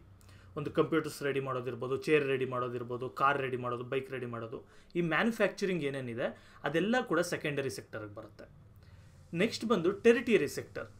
ಟೆರಿಟರಿ ಸೆಕ್ಟರ್ ಅಂದರೆ ಸರ್ವಿಸ್ ಸೆಕ್ಟರ್ ಅಂತ ಅರ್ಥ. ಇದು ಏನು, ಫಾರ್ ಎಕ್ಸಾಂಪಲ್ ನೋಡಿ, ಪ್ರೈಮರಿ ಸೆಕ್ಟರಲ್ಲಿ ಅಗ್ರಿಕಲ್ಚರಲ್ಲಿ ಒಂದು ಪ್ರೊಡ್ಯೂಸ್ ಆಗ್ತಾ ಇದೆ ವಸ್ತು, ಸೆಕೆಂಡ್ರಿ ಸೆಕ್ಟರಲ್ಲಿ ಆ ಒಂದು ರಾ ಮೆಟೀರಿಯಲ್ ಯೂಸ್ ಮಾಡಿ ಇನ್ನೊಂದು ವಸ್ತು ಥರ ಕನ್ವರ್ಟ್ ಮಾಡ್ತಾ ಇದ್ದಾರೆ. ಆದರೆ ಟೆರಿಟರಿ ಸೆಕ್ಟರಲ್ಲಿ ಇದು ಯಾವುದೂ ಇರಲ್ಲ. ಇಲ್ಲಿ ಬರೀ ಇಂಟೆಲೆಕ್ಚುಯಲ್ ಅಥವಾ ನಮ್ಮ ಕೆಪಾಸಿಟಿ ಕೊಡೋಂಥ ಸರ್ವಿಸಸ್ ಮಾತ್ರ ಇರುತ್ತೆ. ಫಾರ್ ಎಕ್ಸಾಂಪಲ್ ಏನು, ಟೀಚರ್ ಏನು ಸೃಷ್ಟಿ ಮಾಡ್ತಾ ಇಲ್ಲ, ಇಲ್ಲಿ ಒಂದು ಸರ್ವಿಸ್ ಕೊಡ್ತಾ ಇದ್ದಾರೆ, ನಿಮಗೆ ನಾಲೆಡ್ಜ್ನ ಕೊಡ್ತಾ ಇದ್ದಾರೆ, ಅಂದರೆ ಸರ್ವಿಸ್. ಅದೇ ರೀತಿ ಡಾಕ್ಟರ್ ಏನು ಸೃಷ್ಟಿ ಮಾಡ್ತಾ ಇಲ್ಲ, ಅವರ ಒಂದು ಸರ್ವಿಸ್, ಅಂದರೆ ಅವರ ಒಂದು ಟೈಮ್ನ, ಅವರ ಒಂದು ನಾಲೆಡ್ಜ್ನ ನಿಮಗೆ ಕೊಡ್ತಾ ಇದ್ದಾರೆ. ಸೊ ಅದು ಎಲ್ಲ ಕೂಡ ಟೆರಿಟರಿ ಸೆಕ್ಟರ್ಗೆ ಬರುತ್ತೆ. ಲಾಯರ್ ಇರ್ಬೋದು, ಡಾಕ್ಟರ್ ಇರ್ಬೋದು, ಸಾಫ್ಟ್ವೇರ್ ಇಂಜಿನಿಯರ್ ಇರ್ಬೋದು. ಸಾಫ್ಟ್ವೇರ್ ಇಂಜಿನಿಯರ್ ಒಂದು ಸರಿ ಮ್ಯಾನುಫ್ಯಾಕ್ಚರಿಂಗ್ ಬರುತ್ತೆ, ಆದರೆ ಆಲ್ಮೋಸ್ಟ್ ಆಲ್ ಸರ್ವಿಸ್ ಸೆಕ್ಟರ್. ಒಂದು ಕ್ಯಾಬ್ ಡ್ರೈವರ್ ಇರ್ಬೋದು, ಆಟೋ ಡ್ರೈವರ್ ಇರ್ಬೋದು, ತರಕಾರಿ ಮಾಡೋ ಅಂಗಡಿಯವರು ಇರ್ಬೋದು, ಇವರೆಲ್ಲ ಕೂಡ ಟೆರಿಟರಿ ಸೆಕ್ಟರ್ಗೆ ಬರ್ತಾರೆ. Similarly, based on the securities and facilities available, the labour sector is further divided into organised and unorganised sector. ಇದೇ ರೀತಿ ಲೇಬರ್ನ ಇನ್ನೂ ಒಂಥರ ಎರಡು ಥರ ಡಿವೈಡ್ ಮಾಡಿದ್ದಾರೆ. ಒಂದು ಬಂದು ಆರ್ಗನೈಸ್ಡ್ ಸೆಕ್ಟರ್ ಆಗಿ, ಇನ್ನೊಂದು ಬಂದು ಅನ್ಆರ್ಗನೈಸ್ಡ್ ಸೆಕ್ಟರ್ ಆಗಿ. ಅಂದರೆ ಏನು, ಈ 4ನೇದು 5ನೇದು ಅಲ್ಲ, ಈ primary first, secondary second, tertiary third, ಹಾಗಾದರೆ organised 4th, unorganised 5th sir ಅಂತಂದರೆ ಅಲ್ಲ. ಈ 3 ಕ್ಯಾಟಗರೀಸ್ ಬೇರೆ, ಈ 2 ಕ್ಯಾಟಗರೀಸ್ ಬೇರೆ, ಅದಕ್ಕೂ ಇದಕ್ಕೆ ಸಂಬಂಧ ಇಲ್ಲ. ಓಕೆ, ಇನ್ನೊಂಥರ ಡಿವಿಷನ್ ಅಷ್ಟೇ ಇದು. The sector which is enrolled as per the law of the government and provided fixed wages, facilities within the framework of law is called organized sector. ನಾನು ಆಲ್ರೆಡಿ ಹೇಳಿದೆ, ಆರ್ಗನೈಸ್ಡ್ ಸೆಕ್ಟರ್ ಅಂದರೆ ಏನು, ಅಲ್ಲಿ fixed salaries ಬರುತ್ತೆ, ಮತ್ತು ಏನೇನು facilities ಬೇಕೋ ಅದೆಲ್ಲ ಕೂಡ ಇರುತ್ತೆ, ಜೊತೆಗೆ ಹೆಲ್ತ್ ಇನ್ಶೂರೆನ್ಸ್ ಇರ್ಬೋದು, ಅವೆಲ್ಲ ಕೂಡ ಬರೋವಂಥದ್ದು. This sector is guided by minimum wages act, factories act, employment provident fund act and many other act in support of labourers. ಈ ಆ್ಯಕ್ಟ್ನ ಏನಕ್ಕೆ ಆರ್ಗನೈಸ್ಡ್ ಸೆಕ್ಟರ್ ಆಗ್ತೀವಿ ಅಂದರೆ, ಇಲ್ಲಿ ಇಷ್ಟೇ ಸ್ಯಾಲ್ರಿ ಕೊಡಬೇಕು, ಇದೇ ಥರ ಫೆಸಿಲಿಟಿ ಕೊಡಬೇಕು, ESI ಕೊಡಬೇಕು, PF ಕೊಡಬೇಕು ಅಂತೆಲ್ಲ ಹೇಳಿ ಏನೋ ಸುಮ್ಮನೆ ಏನೋ ಕೆಲಸದವರು ಓಕೆ ಮಾಡೋದಲ್ಲ. ಇದು ಒಂದು ಫ್ಯಾಕ್ಟ್ರಿಯವರು ಅಥವಾ ಒಂದು ಇಂಡಸ್ಟ್ರಿಯವರು ಇದನ್ನೆಲ್ಲ ಕೂಡ ಕಾನೂನು ಹೇಳುತ್ತೆ ಇವ್ರಿಗೆ. ಅಂದರೆ ಯಾವ್ಯಾವ್ದು ಹೇಳುತ್ತೆ? ಮಿನಿಮಮ್ ವೇಜಸ್ ಆ್ಯಕ್ಟ್, ಅಂದರೆ ಒಂದು ಇಷ್ಟೇ ಸ್ಯಾಲ್ರಿ ಕೊಡಬೇಕು, ಮಿನಿಮಮ್ ಇಷ್ಟು ಸ್ಯಾಲ್ರಿ ಕೊಡಬೇಕು ಅಂತ. ಫ್ಯಾಕ್ಟ್ರೀಸ್ ಆ್ಯಕ್ಟ್, ಫ್ಯಾಕ್ಟ್ರಿಯಲ್ಲಿ ಕಂಡೀಷನ್ಸ್ ಯಾವ ಥರ ಇರಬೇಕು ಅಂತ ಆ ಒಂದು ಕಾನೂನು ಹೇಳುತ್ತೆ. ಅದೇ ರೀತಿ ಎಂಪ್ಲಾಯೀಸ್ಗೆ ಇಷ್ಟು PF ಕೊಡಬೇಕು ಅಂತ ಅದೊಂದು ಕಾನೂನು ಹೇಳುತ್ತೆ. ಈ ರೀತಿ ಈಗ ಫಾರ್ ಎಕ್ಸಾಂಪಲ್ ನೋಡ್ಬೋದು ನಾವು ಪೊಲೀಸವರು, ಇವರೆಲ್ಲ ಕೂಡ ಆರ್ಗನೈಸ್ಡ್ ಸೆಕ್ಟರ್. ಇವ್ರಿಗೆ ಫಿಕ್ಸೆಡ್ ಸ್ಯಾಲ್ರೀಸ್ ಇರುತ್ತೆ, ಫಿಕ್ಸೆಡ್ ಫೆಸಿಲಿಟೀಸ್ ಇರುತ್ತೆ, ಹೌಸಿಂಗ್ ಫೆಸಿಲಿಟಿ ಇರ್ಬೋದು, ಹೆಲ್ತ್ ಇನ್ಶೂರೆನ್ಸ್ ಎಲ್ಲ ಕೂಡ ಬರುತ್ತೆ, ಆರ್ಗನೈಸ್ಡ್. ಅದೇ ರೀತಿ ಗವರ್ನಮೆಂಟ್ ಸ್ಕೂಲ್ ಟೀಚರ್ಸ್, ಪ್ರೈವೇಟ್ ಅಲ್ಲ, ಗವರ್ನಮೆಂಟ್ ಸ್ಕೂಲ್ ಟೀಚರ್ಸಲ್ಲಿ ಆರ್ಗನೈಸ್ಡ್ ಸೆಕ್ಟರ್. ಅಂದರೆ ಏನು, ಇವ್ರಿಗೂ ಕೂಡ ಎಲ್ಲ ಫಿಕ್ಸ್ಡ್ ಇದೇ ಥರ ಬರಬೇಕು ಅಂತ ರೂಲ್ಸ್ ಇದೆ. ಬ್ಯಾಂಕ್ಸಲ್ಲಿ ಕೆಲಸ ಮಾಡುವಂಥವ್ರು, ಸೋಲ್ಜರ್ಸ್ ಇರ್ಬೋದು, BSF ಇರ್ಬೋದು, ಆರ್ಮಿ ಇರ್ಬೋದು, ಯಾವುದಾದ್ರೂ ಆಗಿರ್ಬೋದು, ಇವೆಲ್ಲ ಕೂಡ ಬರುತ್ತೆ. In organized sector, institutions like school, hospital, industries, government-related services, commercial banks, life insurance companies, military and others come. ಇವೆ ಇಷ್ಟು ಟೈಪ್ ಆಫ್ ಇಂಡಸ್ಟ್ರೀಸ್ ಎಲ್ಲ ಅಥವಾ ಇಷ್ಟು ಟೈಪ್ ಆಫ್ ಸರ್ವಿಸಸ್ ಕೊಡುವಂಥ ಒಂದು ಇನ್ಸ್ಟಿಟ್ಯೂಷನ್ಸ್ ಎಲ್ಲ ಕೂಡ ಆರ್ಗನೈಸ್ಡ್ ಸೆಕ್ಟರಲ್ಲಿ ಬರುತ್ತೆ. This sector has to take permission of the government before it begins it function. ನೋಡಿರಿ, ಈ ಸೆಕ್ಟರ್ ಸುಮ್ಮನೆ ಶುರು ಮಾಡೋಕ್ಕಾಗಲ್ಲ. ಈಗ ಫಾರ್ ಎಕ್ಸಾಂಪಲ್ ನಾನು ಹೋಗ್ಬಿಟ್ಟು ಒಂದು ಬ್ಯಾಂಕ್ ಶುರು ಮಾಡಿಬಿಡ್ತೀನಿ ಅಂದರೆ ಶುರು ಮಾಡೋಕ್ಕಾಗತ್ತಾ? ಇಲ್ಲ. ಅದೇ ರೀತಿ ನಾನು ಹೋಗಿ ಸ್ಕೂಲ್ನ ಶುರು ಮಾಡಿಬಿಡ್ತೀನಿ ಅಂದರೆ ಶುರು ಮಾಡೋಕ್ಕಾಗುತ್ತಾ? ಇಲ್ಲ. ಇದೆಲ್ಲದಕ್ಕೂ ಕೂಡ ಪರ್ಮಿಟ್ಸ್ ಇರಬೇಕು ಅಥವಾ ಪರ್ಮಿಷನ್ಸ್ ತೊಗೊಳ್ಬೇಕು. ನಾವು ಮೊದಲೇ ತೊಗೊಂಡು ಅದೆಲ್ಲ ಕೂಡ ಕ್ರೈಟೀರಿಯಾ ಮೀಟ್ ಆದರೆ ಪರ್ಮಿಷನ್ ಕೊಡ್ತಾರೆ, ಆಮೇಲೆ ಅದನ್ನು ರನ್ ಮಾಡೋದು. ಕೆಲವನ್ನ ನಾವು ರನ್ ಮಾಡೋಕ್ಕೆ ಆಗಲ್ಲ. ಈಗ ಮಿಲ್ಟ್ರಿ, ನಾನೇ ಓನಕ್ಕೆ ಮಿಲ್ಟ್ರಿ ಇಟ್ಕೊಳ್ತೀನಿ ಅಂದರೆ ಆಗಲ್ಲ. ಪೊಲೀಸ್, ನಾನೇ ಓನಕ್ಕೆ ಪೊಲೀಸ್ ಇಟ್ಕೊತೀನಿ ಅಂದರೆ ಆಗಲ್ಲ. ಸೊ ಆ ರೀತಿ ಯಾವ್ಯಾವ್ದು ಆಗುತ್ತೆ. ಬ್ಯಾಂಕ್ಸ್ ಇರ್ಬೋದು, for example private banks, private schools, ಇವೆಲ್ಲದಕ್ಕೂ ಕೂಡ ಪರ್ಮಿಷನ್ಸ್ ಬೇಕು. It is also mandatory for them to pay taxes. ನೋಡಿರಿ, ಆರ್ಗನೈಸ್ಡ್ ಸೆಕ್ಟರಲ್ಲಿ ಯಾರ್ಯಾರು ಕೆಲಸ ಮಾಡ್ತಾರೆ ಅಥವಾ ಯಾವ್ಯಾವ ಇನ್ಸ್ಟಿಟ್ಯೂಷನ್ಸ್ ಇದೆ ಅವರೆಲ್ಲ ಕೂಡ ಟ್ಯಾಕ್ಸಸ್ ಪೇ ಮಾಡಲೇಬೇಕು. ಈಗ ಪೊಲೀಸವ್ರು ಇರ್ಬೋದು, ಸೋಲ್ಜರ್ಸ್ ಇರ್ಬೋದು, ಬ್ಯಾಂಕಲ್ಲಿ ಕೆಲಸ ಮಾಡೋರು ಇರ್ಬೋದು, ಅಥವಾ ಗೌರ್ಮೆಂಟ್ ಸ್ಕೂಲ್ ಟೀಚರ್ಸ್ ಇರ್ಬೋದು, ಇವರೆಲ್ಲ ಕೂಡ ಏನು ಮಾಡ್ತಾರೆ, ಟ್ಯಾಕ್ಸ್ಗಳನ್ನ ಕಟ್ಟಲೇಬೇಕು, ಬೇರೆ ಆಪ್ಷನ್ಸ್ ಇಲ್ಲ. It is the responsibility of the institution to provide special facilities and provide employment security for the workers. ಇಲ್ಲಿ ಇವ್ರು ಕೆಲಸ ಮಾಡ್ತಾ ಇರೋ ಇನ್ಸ್ಟಿಟ್ಯೂಷನ್ದು ರೆಸ್ಪಾನ್ಸಿಬಿಲಿಟಿ ಇರುತ್ತೆ, ಇವ್ರಿಗೆ ಬೇಕಾಗಿರೋ ಎಲ್ಲ ಫೆಸಿಲಿಟೀಸ್ನು ಪ್ರೊವೈಡ್ ಮಾಡೋದಕ್ಕೆ. It is mandatory for them to provide pay on specified dates along with overtime pay whenever the workers have worked more than the stipulated time. ಇಂಥ ಆರ್ಗನೈಸ್ಡ್ ಸೆಕ್ಟರಲ್ಲಿ, ಒಂದು ಫ್ಯಾಕ್ಟ್ರಿ ಆರ್ಗನೈಸ್ಡ್ ಸೆಕ್ಟರ್ ಅಂಡರ್ಗೆ ಬರುತ್ತೆ ಅಂದ್ಕೊಳ್ಳಿ, ದೊಡ್ಡ ದೊಡ್ಡ ಇಂಡಸ್ಟ್ರಿ ಅಂದ್ಕೊಳ್ಳಿ, ಅವೆಲ್ಲ organised ಸೆಕ್ಟರ್ಗೆ ಬರುತ್ತೆ. ಅಲ್ಲಿ ಏನಾಗುತ್ತೆ, ಇವಾಗ ಫಾರ್ ಎಕ್ಸಾಂಪಲ್ 8 hours ವರ್ಕ್ ಅಂತ ಇರುತ್ತೆ ಅಂದ್ಕೊಳ್ಳಿ. 8 hours ಇವ್ರು ಕೆಲಸ ಮಾಡ್ತಾರೆ, ಆದರೆ ಇನ್ನೂ ಏನೋ ಜಾಸ್ತಿ ಕೆಲಸ ಇರುತ್ತೆ, 9 hours 10 hours ಇರುತ್ತೆ. ಆಗ ಅವರು ಯಾರ್ಯಾರು ಕೆಲಸ ಮಾಡೋಕ್ಕೆ ರೆಡಿ ಇರ್ತಾರೆ 9 hours 10 hours ಅವ್ರಿಗೆ ಓವರ್ ಟೈಮ್ ಪೇ ಅಂತ ಕೊಡಬೇಕು. ಅಂದರೆ ಓವರ್ ಟೈಮ್ ಮಾಡೋದು ಅಂತಾರಲ್ಲ ಫ್ಯಾಕ್ಟ್ರೀಸಲ್ಲಿ ಕೆಲಸ ಮಾಡೋರು, ಆ ರೀತಿ ಎಕ್ಸ್ಟ್ರಾ ಅಮೌಂಟು ಕೊಡ್ತಾರೆ. Whenever the workers have worked more than the stipulated time, ಅದೇ ಆಲ್ರೆಡಿ ಹೇಳಿದಾಗ. This sector is guided by legal modalities. ಈ ಒಂದು ಆರ್ಗನೈಸ್ಡ್ ಸೆಕ್ಟರಲ್ಲಿ ತುಂಬ ಲೀಗಲ್ ಮೊಡಾಲಿಟೀಸ್ ಇರುತ್ತೆ. ಈಗ ಒಂದು ಬ್ಯಾಂಕ್ ಇರ್ಬೋದು, ಒಂದು ಪೊಲೀಸವ್ರು ಇರ್ಬೋದು, ಯಾರು ಏನು ಬೇಕಾದ್ರೂ ಮಾಡ್ಕೊಳ್ಳೋ ಥರ ಇರಲ್ಲ, ತುಂಬ ಲೀಗಲ್ ಆಗಿರುತ್ತೆ ಎಲ್ಲ ಕೂಡ. The relationship between the employee and employer is guided by legal provisions. ಇಲ್ಲಿ ನಾನು ಯಾರನ್ನ ಕೆಲಸಕ್ಕೆ ತೊಗೊಳ್ಬೇಕು ಅಂತ ಇರ್ಬೋದು, ಅದು ಕೂಡ ನನಗೆ ಇಷ್ಟ ಬಂದವ್ರನ್ನೇ ತೊಗೊಳಕ್ಕಾಗಲ್ಲ. ಸರ್ಟೆನ್ ಕ್ರೈಟೀರಿಯಾ ಅಂತ ನಾನು ಫಿಕ್ಸ್ ಮಾಡಿಬಿಟ್ಟು ಒಂದು ರೂಲ್ಸ್ ಪ್ರಕಾರನೇ ತೊಗೊಳ್ಬೇಕು. ಇಂಟರ್ವ್ಯೂ ಕರೆಯೋದಿರ್ಬೋದು, ಅವ್ನು ಇಂಥ ಡಿಗ್ರಿ ಆಗಿರಬೇಕು, ಇಂಥ ಮಾಸ್ಟರ್ಸ್ ಆಗಿರಬೇಕು, ಅಥವಾ ಇಂಥ 10th ಆಗಿರಬೇಕು, ಈ ಥರ ನಾನು ಸ್ಪೆಸಿಫೈ ಮಾಡಿ ಅದಕ್ಕೆ ಅಪ್ಲಿಕೇಶನ್ಸ್ಗಳನ್ನ ಕೊಟ್ಟು ಅದು ಸೆಲೆಕ್ಷನ್ ಮಾಡಿಕೊಂಡು ಈ ಎಲ್ಲ ಪ್ರೋಸೆಸ್ನ ಕೂಡ ನಾನು ಫಾಲೋ ಮಾಡಬೇಕು. ಯಾವುದೇ ಕಾರಣಕ್ಕೂ ಇಂಡಿವಿಜುವಲಾಗಿ ನಾನು ಡಿಸೈಡ್ ಮಾಡೋವಾಗಿಲ್ಲ. ಇಂಡಿವಿಜುವಲಾಗೂ ಡಿಸೈಡ್ ಮಾಡ್ಬೋದು, ಆದರೆ ಒಂದು ಪ್ರೋಸೆಸ್ ಇರಬೇಕು, ಟ್ರಾನ್ಸ್ಪರೆಂಟ್ ಪ್ರೋಸೆಸ್ ಇರಬೇಕು. ಗೌರ್ಮೆಂಟ್ ಇದರಲ್ಲಿ ಇಂಡಿವಿಜುವಲಾಗಿ ಡಿಸೈಡ್ ಮಾಡೋಕ್ಕಾಗಲ್ಲ. ಆದರೆ ಪ್ರೈವೇಟ್ ಇವಾಗ ಯಾವುದಾದ್ರು ಒಂದು ದೊಡ್ಡ MNC ಕಂಪ್ನಿ ಇತ್ತು ಅಂದ್ಕೊಳ್ಳಿ, ಅವ್ರು ಇಂಡಿವಿಜುವಲಾಗಿ ಡಿಸೈಡ್ ಮಾಡ್ತಾರೆ ಇಂಥವ್ರು ನಮ್ಮ ಕೆಲಸಕ್ಕೆ ಬೇಕಾ ಬೇಡವಾ ಅಂತ. ಸುಮ್ಮನೆ ರೆಕಾರ್ಡ್ಸ್ ನೋಡಿ ತೊಗೊಳ್ಳಲ್ಲ, ಆದರೆ ಕೆಲವು ರೈಟ್ಸು ಇರುತ್ತೆ. ನೆಕ್ಸ್ಟ್ ಬಂದು ಲೇಬರರ್ಸ್ ಇನ್ ಅನ್ಆರ್ಗನೈಸ್ಡ್ ಸೆಕ್ಟರ್. ಅನ್ಆರ್ಗನೈಸ್ಡ್ ಆಲ್ರೆಡಿ ಸಿಂಪಲಾಗಿ ಹೇಳಿದ್ದೀನಿ, ಈಗ ಇನ್ ಡೆಪ್ತ್ ನಾವು ನೋಡೋಣ. ಸಾರಿ. The unorganized sector of work is that sector where legal provisions do not completely govern. ಯಾವುದನ್ನ ಅನ್ಆರ್ಗನೈಸ್ಡ್ ಸೆಕ್ಟರ್ ಅಂತ ಕರಿತೀವಿ? ಎಲ್ಲಿ ಲೀಗಲ್ ಪ್ರಾವಿಷನ್ಸ್ ಕಂಪ್ಲೀಟ್ಲಿ ಅದನ್ನು ಕಂಟ್ರೋಲ್ ಮಾಡಲ್ಲ. ಈಗ ಫಾರ್ ಎಕ್ಸಾಂಪಲ್ ನಾನೊಂದು ಚಿಕ್ಕ ಅಂಗಡಿ ಇಟ್ಟಿದ್ದೀನಿ, ಅಲ್ಲಿ ನಾನು ಇಷ್ಟೇ ಸ್ಯಾಲ್ರಿ ಕೊಡಬೇಕು, ಇಷ್ಟೇ ಅವರ್ ಕೆಲಸ ಮಾಡಿಸ್ಕೊಳ್ಬೇಕು, ಇಷ್ಟು ಓವರ್ ಟೈಮ್ ಕೊಡಬೇಕು, ಇಷ್ಟು PF ಕೊಡಬೇಕು, ESF ಕೊಡಬೇಕು, ಇದು ಯಾವುದೂ ಇರಲ್ಲ. ಯಾಕೆಂದರೆ ಇದು ಅನ್ಆರ್ಗನೈಸ್ಡ್ ಸೆಕ್ಟರ್. ಇಲ್ಲಿ ನನ್ನ ಮತ್ತು ಒಂದು ಓನರ್ಗೂ ಮತ್ತು ಅಲ್ಲಿ ಎಂಪ್ಲಾಯರ್ ಏನು ಕೆಲಸ ಮಾಡ್ತಾರೆ ಅವ್ರಿಗೆ ಮಧ್ಯೆ ಇರೋವಂಥ ವರ್ಬಲ್ ಅಗ್ರಿಮೆಂಟ್ ಇದು, ಅಥವಾ ರಿಟರ್ನ್ ಅಗ್ರಿಮೆಂಟ್. ನನಗಿಷ್ಟ ಬಂದಷ್ಟು ಸ್ಯಾಲ್ರಿ ಕೊಡ್ತೀನಿ ಅಂತ ನಾನು ಹೇಳ್ತೀನಿ, ಅವ್ರಿಗೆ ಓಕೆ ಆದರೆ ಅವ್ರು ಕೆಲಸ ಮಾಡ್ಬೋದು, ಓಕೆ ಆಗಿಲ್ಲ ಅಂದರೆ ಇಲ್ಲ. ಇಷ್ಟು ಮಾತ್ರ ಇರುತ್ತೆ ಇಲ್ಲಿ. ಇನ್ this sector the relationship between the employer and employee is, employer ಅಂದರೆ ಕೆಲಸ ಕೊಡೋರು, ಎಂಪ್ಲಾಯಿ ಅಂದರೆ ಕೆಲಸ ಮಾಡೋರು, okay, is not guided by any legal provisions. ಇಲ್ಲಿ ಯಾವುದೇ ಲೀಗಲ್ ಪ್ರೊವಿಷನ್ಸ್ ಇರಲ್ಲ. ಈಗ ಒಂದು ಕೆಲಸ ಜಾಯ್ನ್ ಆಗಿಬಿಟ್ರು ಅಂದರೆ, ಆರ್ಗನೈಸ್ಡ್ ಸೆಕ್ಟರಲ್ಲಿ ಒಂದು ಕೆಲಸಕ್ಕೆ ಜಾಯ್ನ್ ಆಗಿಬಿಟ್ರು ಅಂದರೆ ಯಾವುದೇ ಕಾರಣಕ್ಕೂ ಅವ್ರನ್ನ ತೆಗೆದಾಕೋಕ್ಕಾಗಲ್ಲ. ಆದರೆ ಅನ್ಆರ್ಗನೈಸ್ಡ್ ಸೆಕ್ಟರಲ್ಲಾದರೆ ಆರಾಮಾಗಿ ತೆಗೆದಾಕ್ಬೋದು, ಆ ಥರ. There is no need for registration. ಇಲ್ಲೂ ಕೂಡ ಏನೋ ಕೆಲಸಕ್ಕೆ ತೊಗೊಳ್ತೀನಿ ಅಥವಾ ನಾನೇನೋ ಒಂದು ಅಂಗಡಿ ಶುರು ಮಾಡ್ತೀನಿ ಅಂದರೆ ಇಲ್ಲೇನು ರಿಜಿಸ್ಟ್ರೇಷನ್ ಬೇಕಾಗಿಲ್ಲ.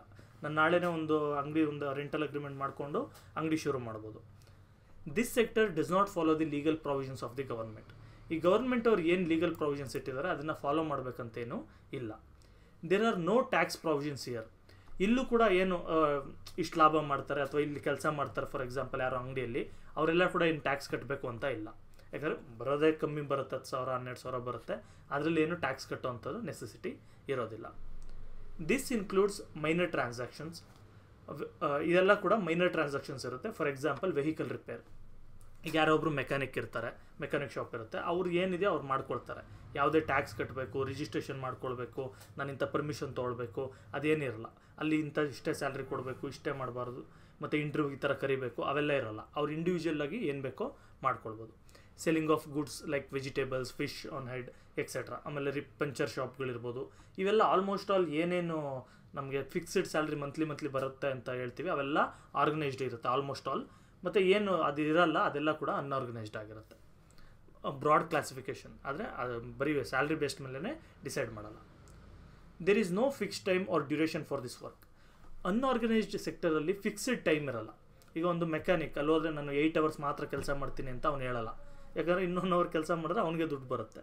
ಸೊ ಆ ಥರ. Moreover they work day and night without break. Most of the labourers in this sector are daily wages. ನೋಡಿರಿ, ಈ ಸೆಕ್ಟರಲ್ಲಿ ಆಲ್ಮೋಸ್ಟ್ ಆಲ್ ಎಲ್ಲ ಕೂಡ ದಿನ ಬೆಳಗ್ಗೆ ಎಲ್ಲ ಕೆಲಸ, ರಾತ್ರಿ ಬೆಳಗ್ಗೆ ಎಲ್ಲ ಕೂಡ ಕೆಲಸ ಮಾಡ್ತಾರೆ. ತುಂಬ ಕಷ್ಟಪಟ್ಟು ಕೆಲಸ ಮಾಡೋರು ಈ ಸೆಕ್ಟರಲ್ಲೇ ಬರೋದು. ಫಾರ್ ಎಕ್ಸಾಂಪಲ್ ಒಬ್ಬರು ಕನ್ಸ್ಟ್ರಕ್ಷನ್ ವರ್ಕರ್ ಅಂದ್ಕೊಳ್ಳಿ, ಫಾರ್ ಎಕ್ಸಾಂಪಲ್ ಕೂಲಿ ಕೆಲಸ ಮಾಡೋವಂಥವ್ರು, ಅವರು ತುಂಬ ಕೆಲಸ ಮಾಡ್ತಾರೆ. ಆದರೆ ಸಾಫ್ಟ್ವೇರ್ ಇಂಜಿನಿಯರ್ ಅಷ್ಟೇನು ಕೆಲಸ ಮಾಡಲ್ಲ. ಆದರೆ ಅದು ಬೇರೆ ಇದು ಬೇರೆ, ನಾವು ಕಂಪೇರ್ ಮಾಡೋಕ್ಕಾಗಲ್ಲ. ಅದು ಜಸ್ಟ್ ಹೇಳ್ತಾ ಇರೋದು. Most of the labourers in this sector earn daily wages. Almost all ಜಾಸ್ತಿ ಪರ್ಸೆಂಟೇಜ್ ಜನ ಈ ಸೆಕ್ಟರಲ್ಲಿ, ಅನ್ಆರ್ಗನೈಸ್ಡ್ ಸೆಕ್ಟರಲ್ಲಿರೋಂಥ ಜನ ಡೈಲಿ ವೇಜಸ್ನ ಅರ್ನ್ ಮಾಡ್ತಾರೆ. ಅಂದರೆ ದಿನಕ್ಕಿಷ್ಟು ಅಂತ ಫಿಕ್ಸ್ ಆಗಿರುತ್ತೆ ಅವ್ರಿಗೆ. ಅಂದರೆ ಡೈಲಿ ಇಷ್ಟು, ನಾನು ಒಂದ್ಸರಿ ತರಕಾರಿ ತಂದುಬಿಟ್ಟು ಅದನ್ನು ಮಾರಿದೆ ಅಂದರೆ ಇಷ್ಟು ಬರುತ್ತೆ ಅಂತ ಆ ಥರ ಫಿಕ್ಸು. ಅಥವಾ ನಾನು ಒಂದ್ಸರಿ ಒಂದು ಕನ್ಸ್ಟ್ರಕ್ಷನ್ ಇದರಲ್ಲಿ ಕೆಲಸ ಮಾಡಿದೆ ಅಂದರೆ ಇಷ್ಟು ಬರುತ್ತೆ, ಈ ಥರನೇ ಜಾಸ್ತಿ ಇರುತ್ತೆ. ಆದರೆ ಮಂತ್ಲಿ ಬರೋದು ಇರುತ್ತೆ. ಈಗ ಚಿಕ್ಕ ಪುಟ್ಟ ಫ್ಯಾಕ್ಟ್ರಿಗಳಲ್ಲಿ ಕೆಲಸ ಮಾಡೋರು ಅವರು ಕೂಡ ಅನ್ಆರ್ಗನೈಸ್ಡ್ ಸೆಕ್ಟರ್ಗೆ ಬರ್ತಾರೆ. ಇಲ್ಲಿ ಕೆಲವು ಎಕ್ಸಾಂಪಲ್ಸ್ ನೋಡ್ಬೋದು. ಹೋಟೆಲಲ್ಲಿ ಸರ್ವ್ ಮಾಡೋವಂಥವ್ರು ಇರ್ಬೋದು, ತರಕಾರಿ ಮಾಡೋರು, ಇವರೆಲ್ಲರೂ ಕೂಡ ಎಕ್ಸಾಂಪಲ್ಸ್ ಇದೆ. The minimum wages in this sector usually stays below the mandatory pay fixed by the governments. ನೋಡಿರಿ, ಈ ಸೆಕ್ಟರಲ್ಲಿ ಮಿನಿಮಮ್ ವೇಜಸ್ ಅಂತ ಏನಿದೆ, ಇದು ಗವರ್ಮೆಂಟ್ ಅವ್ರು ಏನು ಫಿಕ್ಸ್ ಮಾಡಿರ್ತಾರೆ ಅದಕ್ಕಿಂತ ಕಮ್ಮಿ ಇದೆ. ನೋಡಿ, ಗವರ್ಮೆಂಟ್ ಅವರು ಫಿಕ್ಸ್ ಮಾಡಿರೋ ಮಿನಿಮಮ್ ವೇಜಸ್ ಬಂದು 38,000 ಸಮಥಿಂಗ್ ಬರುತ್ತೆ. ಅದು ಆ್ಯಕ್ಚುಲಿ ಎಕ್ಸಾಕ್ಟ್ ಫಿಗರ್ ಗೊತ್ತಿಲ್ಲ, ಒಟ್ಟಿನಲ್ಲಿ ಆ ಥರ ಇದೆ. ಅಷ್ಟು ಸ್ಯಾಲ್ರಿ ಯಾರೂ ಕೊಡೋಕ್ಕಾಗಲ್ಲ. ಅಷ್ಟು ಕೊಟ್ಟರೆ ಮತ್ತು ರೇಟ್ಗಳು ಕೂಡ ಅಷ್ಟೇ ಇನ್ಕ್ರೀಸ್ ಆಗುತ್ತೆ. ಸೊ ಆಲ್ಮೋಸ್ಟ್ ಆಲ್ ಅಷ್ಟು ಯಾರು ಕೂಡ ಫಾಲೋ ಮಾಡಲ್ಲ. ಎಲ್ಲ ಕೂಡ 8,000, 10,000, 5,000 ಈ ಥರನೇ ಕೆಲಸಗಳು ಮಾಡಿಸ್ಕೊಳ್ಳೋದು. The labourers won't receive any medical benefit or overtime benefit. ಈ ಥರದ್ರಲ್ಲಿ ಕೆಲಸ ಮಾಡೋವಂಥವ್ರೆಲ್ಲಗೆ ಯಾವುದಕ್ಕೂ ಕೂಡ ಮೆಡಿಕಲ್ ಬೆನಿಫಿಟ್ಸ್ ಬರೋಲ್ಲ, ಓವರ್ ಟೈಮ್ ಬೆನಿಫಿಟ್ ಕೂಡ ಬರೋದಿಲ್ಲ. ಅಂದರೆ ಏನಾದರೂ ಹೆಲ್ತ್ ಪ್ರಾಬ್ಲಮ್ ಆಯಿತು ಅಂದರೆ ಇವ್ರು ಸ್ವಂತ ದುಡ್ಡಲ್ಲಿ ಟ್ರೀಟ್ ಮಾಡ್ಕೊಳ್ಬೇಕು, ಅಥವಾ ಸ್ವಂತ ದುಡ್ಡಲ್ಲಿ ಇನ್ಶೂರೆನ್ಸ್ ತೊಗೊಂಡಿರಬೇಕು. ಅಥವಾ ಓವರ್ ಟೈಮ್ ಅಂದರೆ ಇವಾಗ 8 hour ಬದಲು 10 hour ಏನಾದರೂ ಕೆಲಸ ಮಾಡಿದ್ರು ಅಂದ್ಕೊಳ್ಳಿ, ಅದಕ್ಕೆ ಎಕ್ಸ್ಟ್ರಾ ಇವ್ರಿಗೆ ಯಾರೂ ಕೊಡೋದಿಲ್ಲ. They do not get any paid leaves. ಈಗ ಆರ್ಗನೈಸ್ಡ್ ಸೆಕ್ಟರಲ್ಲಿ ಕೆಲಸ ಮಾಡೋರನ್ನ ನೀವು ನೋಡಿ, ನನಗಿಷ್ಟು ಒಂದು ವರ್ಷಕ್ಕೆ ಇಷ್ಟು ರಜೆಗಳಿದೆ, ಅದನ್ನ ಇಷ್ಟು ರಜಾ ಹಾಕ್ಕೊಂಡಿದ್ದೀನಿ, ಇನ್ನಿಷ್ಟು ರಜೆ ಬ್ಯಾಲೆನ್ಸ್ ಇದೆ, ಇದೆಲ್ಲ ಮಾತಾಡ್ತಾ ಇರ್ತಾರೆ. ಅಂದ್ರೇನು, ಅವರು ರಜಾ ಹಾಕ್ಕೊಂಡ್ರು ಆ ದಿನದ್ದು ಅವ್ರಿಗೆ ಸ್ಯಾಲ್ರಿ ಹೋಗುತ್ತೆ. ಆದರೆ ಅನ್ಆರ್ಗನೈಸ್ಡಲ್ಲಿ ಆ ಥರ ಹೋಗಲ್ಲ. ಅವತ್ತು ರಜಾ ಹಾಕಿದ್ರೆ ಅವತ್ತರದ್ದು ಸ್ಯಾಲ್ರಿ ಇಲ್ಲ, ಈ ಥರ. Labourers like construction workers, loading and unloading workers, brick kiln workers, landless labourers, small and marginal farmers, fishermen, beedi workers, mine workers and many such labourers belong to this sector. ನೋಡಿ, ಇಂಡಿಯಾದಲ್ಲಿ ಆಲ್ಮೋಸ್ಟ್ ಆಲ್ ತುಂಬ ಜಾಸ್ತಿ ಇದ್ದಾರೆ. ನಾವು ಏನು discuss ಮಾಡೋದೇ ಬೇಕಾಗಿಲ್ಲ. Actually ನಾವು ಅನ್ಆರ್ಗನೈಸ್ಡ್ ಸೆಕ್ಟರಲ್ಲಿ ಯಾರ್ಯಾರಿದ್ದಾರೆ ಅಂದರೆ 90%, 95% ಎಲ್ಲ ಅದರಲ್ಲೇ ಇರೋದು. The fact that most of the labourers work in unorganised sector denotes the condition of workers in India. ನೋಡಿ, ನಮ್ಮ ಒಂದು ದೇಶದಲ್ಲಿ ಆಲ್ಮೋಸ್ಟ್ ಆಲ್ ಎಲ್ಲರೂ ಕೂಡ ಅನ್ಆರ್ಗನೈಸ್ಡ್ ಸೆಕ್ಟರಲ್ಲೇ ಕೆಲಸ ಮಾಡೋದ್ರಿಂದ ನಮ್ಮ ಇಂಡಿಯಾದು ಕಂಡೀಷನ್ ಯಾವ ಥರ ಇದೆ ಅಥವಾ ವರ್ಕಿಂಗ್ ಕಂಡೀಷನ್ಸ್ ಯಾವ ಥರ ಇದೆ ಅಂತ ನಮಗೆ ಗೊತ್ತಾಗುತ್ತೆ. A majority of the labourers work in already ಹೇಳಿದ್ದೀನಿ, ಮತ್ತೆ ರಿಪಿಟೇಷನ್ ಬೇಡ. ಸೊ ಈಗ ನಮಗೆ ಆರ್ಗನೈಸ್ಡ್ ಗೊತ್ತಾಯಿತು. ಆ ಆರ್ಗನೈಸ್ಡಲ್ಲಿ ಏನು ಪ್ರಾಬ್ಲಮ್ಸ್ ಇರಲ್ಲ ಜಾಸ್ತಿ. ಮೇಯ್ನ್ಲಿ ಅವ್ರಿಗೆ ಏನು ಪ್ರಾಬ್ಲಮ್ ಇರುತ್ತೆ ಅಂದರೆ ಟ್ರಾನ್ಸ್ಫರ್ ಪ್ರಾಬ್ಲಮ್ ಇರುತ್ತೆ ಅಷ್ಟೇ. ಇನ್ನೇನು ಅದನ್ನ ಬಿಟ್ಟು ಇನ್ನೇನು ಪ್ರಾಬ್ಲಮ್ ಇರಲ್ಲ ಅವ್ರಿಗೆ, ನನಗೆ ಗೊತ್ತಿರೋ ಹಾಗೆ. ಅವರು ಅಲ್ಲಿ ಕೆಲಸ ಮಾಡೋರೇ ಹೇಳಬೇಕು. ಈಗ ಅನ್ಆರ್ಗನೈಸ್ಡ್ ಸೆಕ್ಟರಲ್ಲಿ ಏನೇನು ಚಾಲೆಂಜಸ್ ಫೇಸ್ ಮಾಡ್ತಾರೆ ಅಥವಾ ಏನೇನು ಪ್ರಾಬ್ಲಮ್ಸ್ ಇದೆ ಅದನ್ನು ಕೂಡ ನೋಡೋಣ. Labourers working in unorganised are facing many social and economic problems. They do not okay, ಇದೆಲ್ಲ ನಮಗೆ ಗೊತ್ತು. ಇವ್ರಿಗೆ ಫಿಕ್ಸ್ಡ್ ವರ್ಕ್ ಇರಲ್ಲ ಮತ್ತು ಫಿಕ್ಸ್ಡ್ ಟೈಮಿಂಗ್ಸ್ ಇರಲ್ಲ, ಇಷ್ಟೊತ್ತಿಂದ ಇಷ್ಟೊತ್ತವರೆಗೂ ಮಾಡಬೇಕು ಅಂತ, ಅಥವಾ ಫಿಕ್ಸ್ಡ್ ಸ್ಯಾಲ್ರೀಸ್ ಇರೋದಿಲ್ಲ, ಅಥವಾ ಹೆಲ್ತ್ ಇನ್ಶೂರೆನ್ಸ್ ಈ ಥರ ಯಾವುದು ಕೂಡ ಬೆನಿಫಿಟ್ಸ್ ಕೂಡ ಇರೋದಿಲ್ಲ. And even they don't get fixed wage also. ಅವ್ರಿಗೆ ಫಿಕ್ಸ್ಡ್ ಸ್ಯಾಲ್ರಿ ಯಾವುದೇ ಕಾರಣಕ್ಕೂ ಬರೋದಿಲ್ಲ. ಈಗ ಇದರಲ್ಲಿ ಎಷ್ಟೊಂದು ಪ್ರಾಬ್ಲಮ್ಸ್ ಇದೆ, ಅದರಲ್ಲಿ ಒಂದೊಂದನ್ನೇ ನಾವು ಡಿಸ್ಕಸ್ ಮಾಡ್ತಾ ಹೋಗೋಣ. Migration. In the book foot losers A study of circular migration is done. ನೋಡಿ, ಮೊದಲು ಮೈಗ್ರೇಷನ್ ಅಂದರೆ ಏನು ಅಂತ ಹೇಳ್ಬಿಡ್ತೀನಿ. ಮೈಗ್ರೇಷನ್ ಅಂದರೆ ಒಂದು ಜಾಗದಿಂದ ಇನ್ನೊಂದು ಜಾಗಕ್ಕೆ ಹೋಗಿ ಸೆಟ್ಲ್ ಆಗುವಂಥದ್ದು. ಫಾರ್ ಎಕ್ಸಾಂಪಲ್, ನಾನು ಇಲ್ಲಿ ಕೆಲಸ ಮಾಡ್ತಾ ಇರ್ತೀನಿ, ನನಗಿಲ್ಲಿ ಕೆಲಸ ಸಿಗಲ್ಲ, ಸೊ ಇನ್ನೊಂದು ಕಡೆಗೆ ಹೋಗಿ ಕೆಲಸ ಹುಡ್ಕೊಂಡು ಹೋಗ್ತೀನಿ. ಇದನ್ನು ನಾನು ಮೈಗ್ರೇಷನ್ ಅನ್ನೋದು. ಅಂದರೆ ಸೆಟಲ್ ಆಗೋದೇ ಬೇರೆ ಕಡೆ ಅಂತ. It studies the labour of people working in unorganised sector. ನೋಡಿ, ಏನಿದೆ ಫುಟ್ ಲೂಸರ್ಸ್ ಅನ್ನೋವಂಥ ಬುಕ್ಕು, ಇದು ಈ ಜನಗಳು ಅನ್ಆರ್ಗನೈಸ್ಡ್ ಸೆಕ್ಟರಲ್ಲಿ ಕೆಲಸ ಮಾಡ್ತಾರಲ್ಲ ಜನಗಳು, ಈ ಕೂಲಿ ಕಾರ್ಮಿಕರು ಇರ್ಬೋದು, ಇವ್ರ ಬಗ್ಗೆ ತುಂಬ ಸ್ಟಡೀಸ್ ಮಾಡಿರ್ತಾರೆ. It studies the inevitability of the people to migrate from their place of living to place of working is studied in this.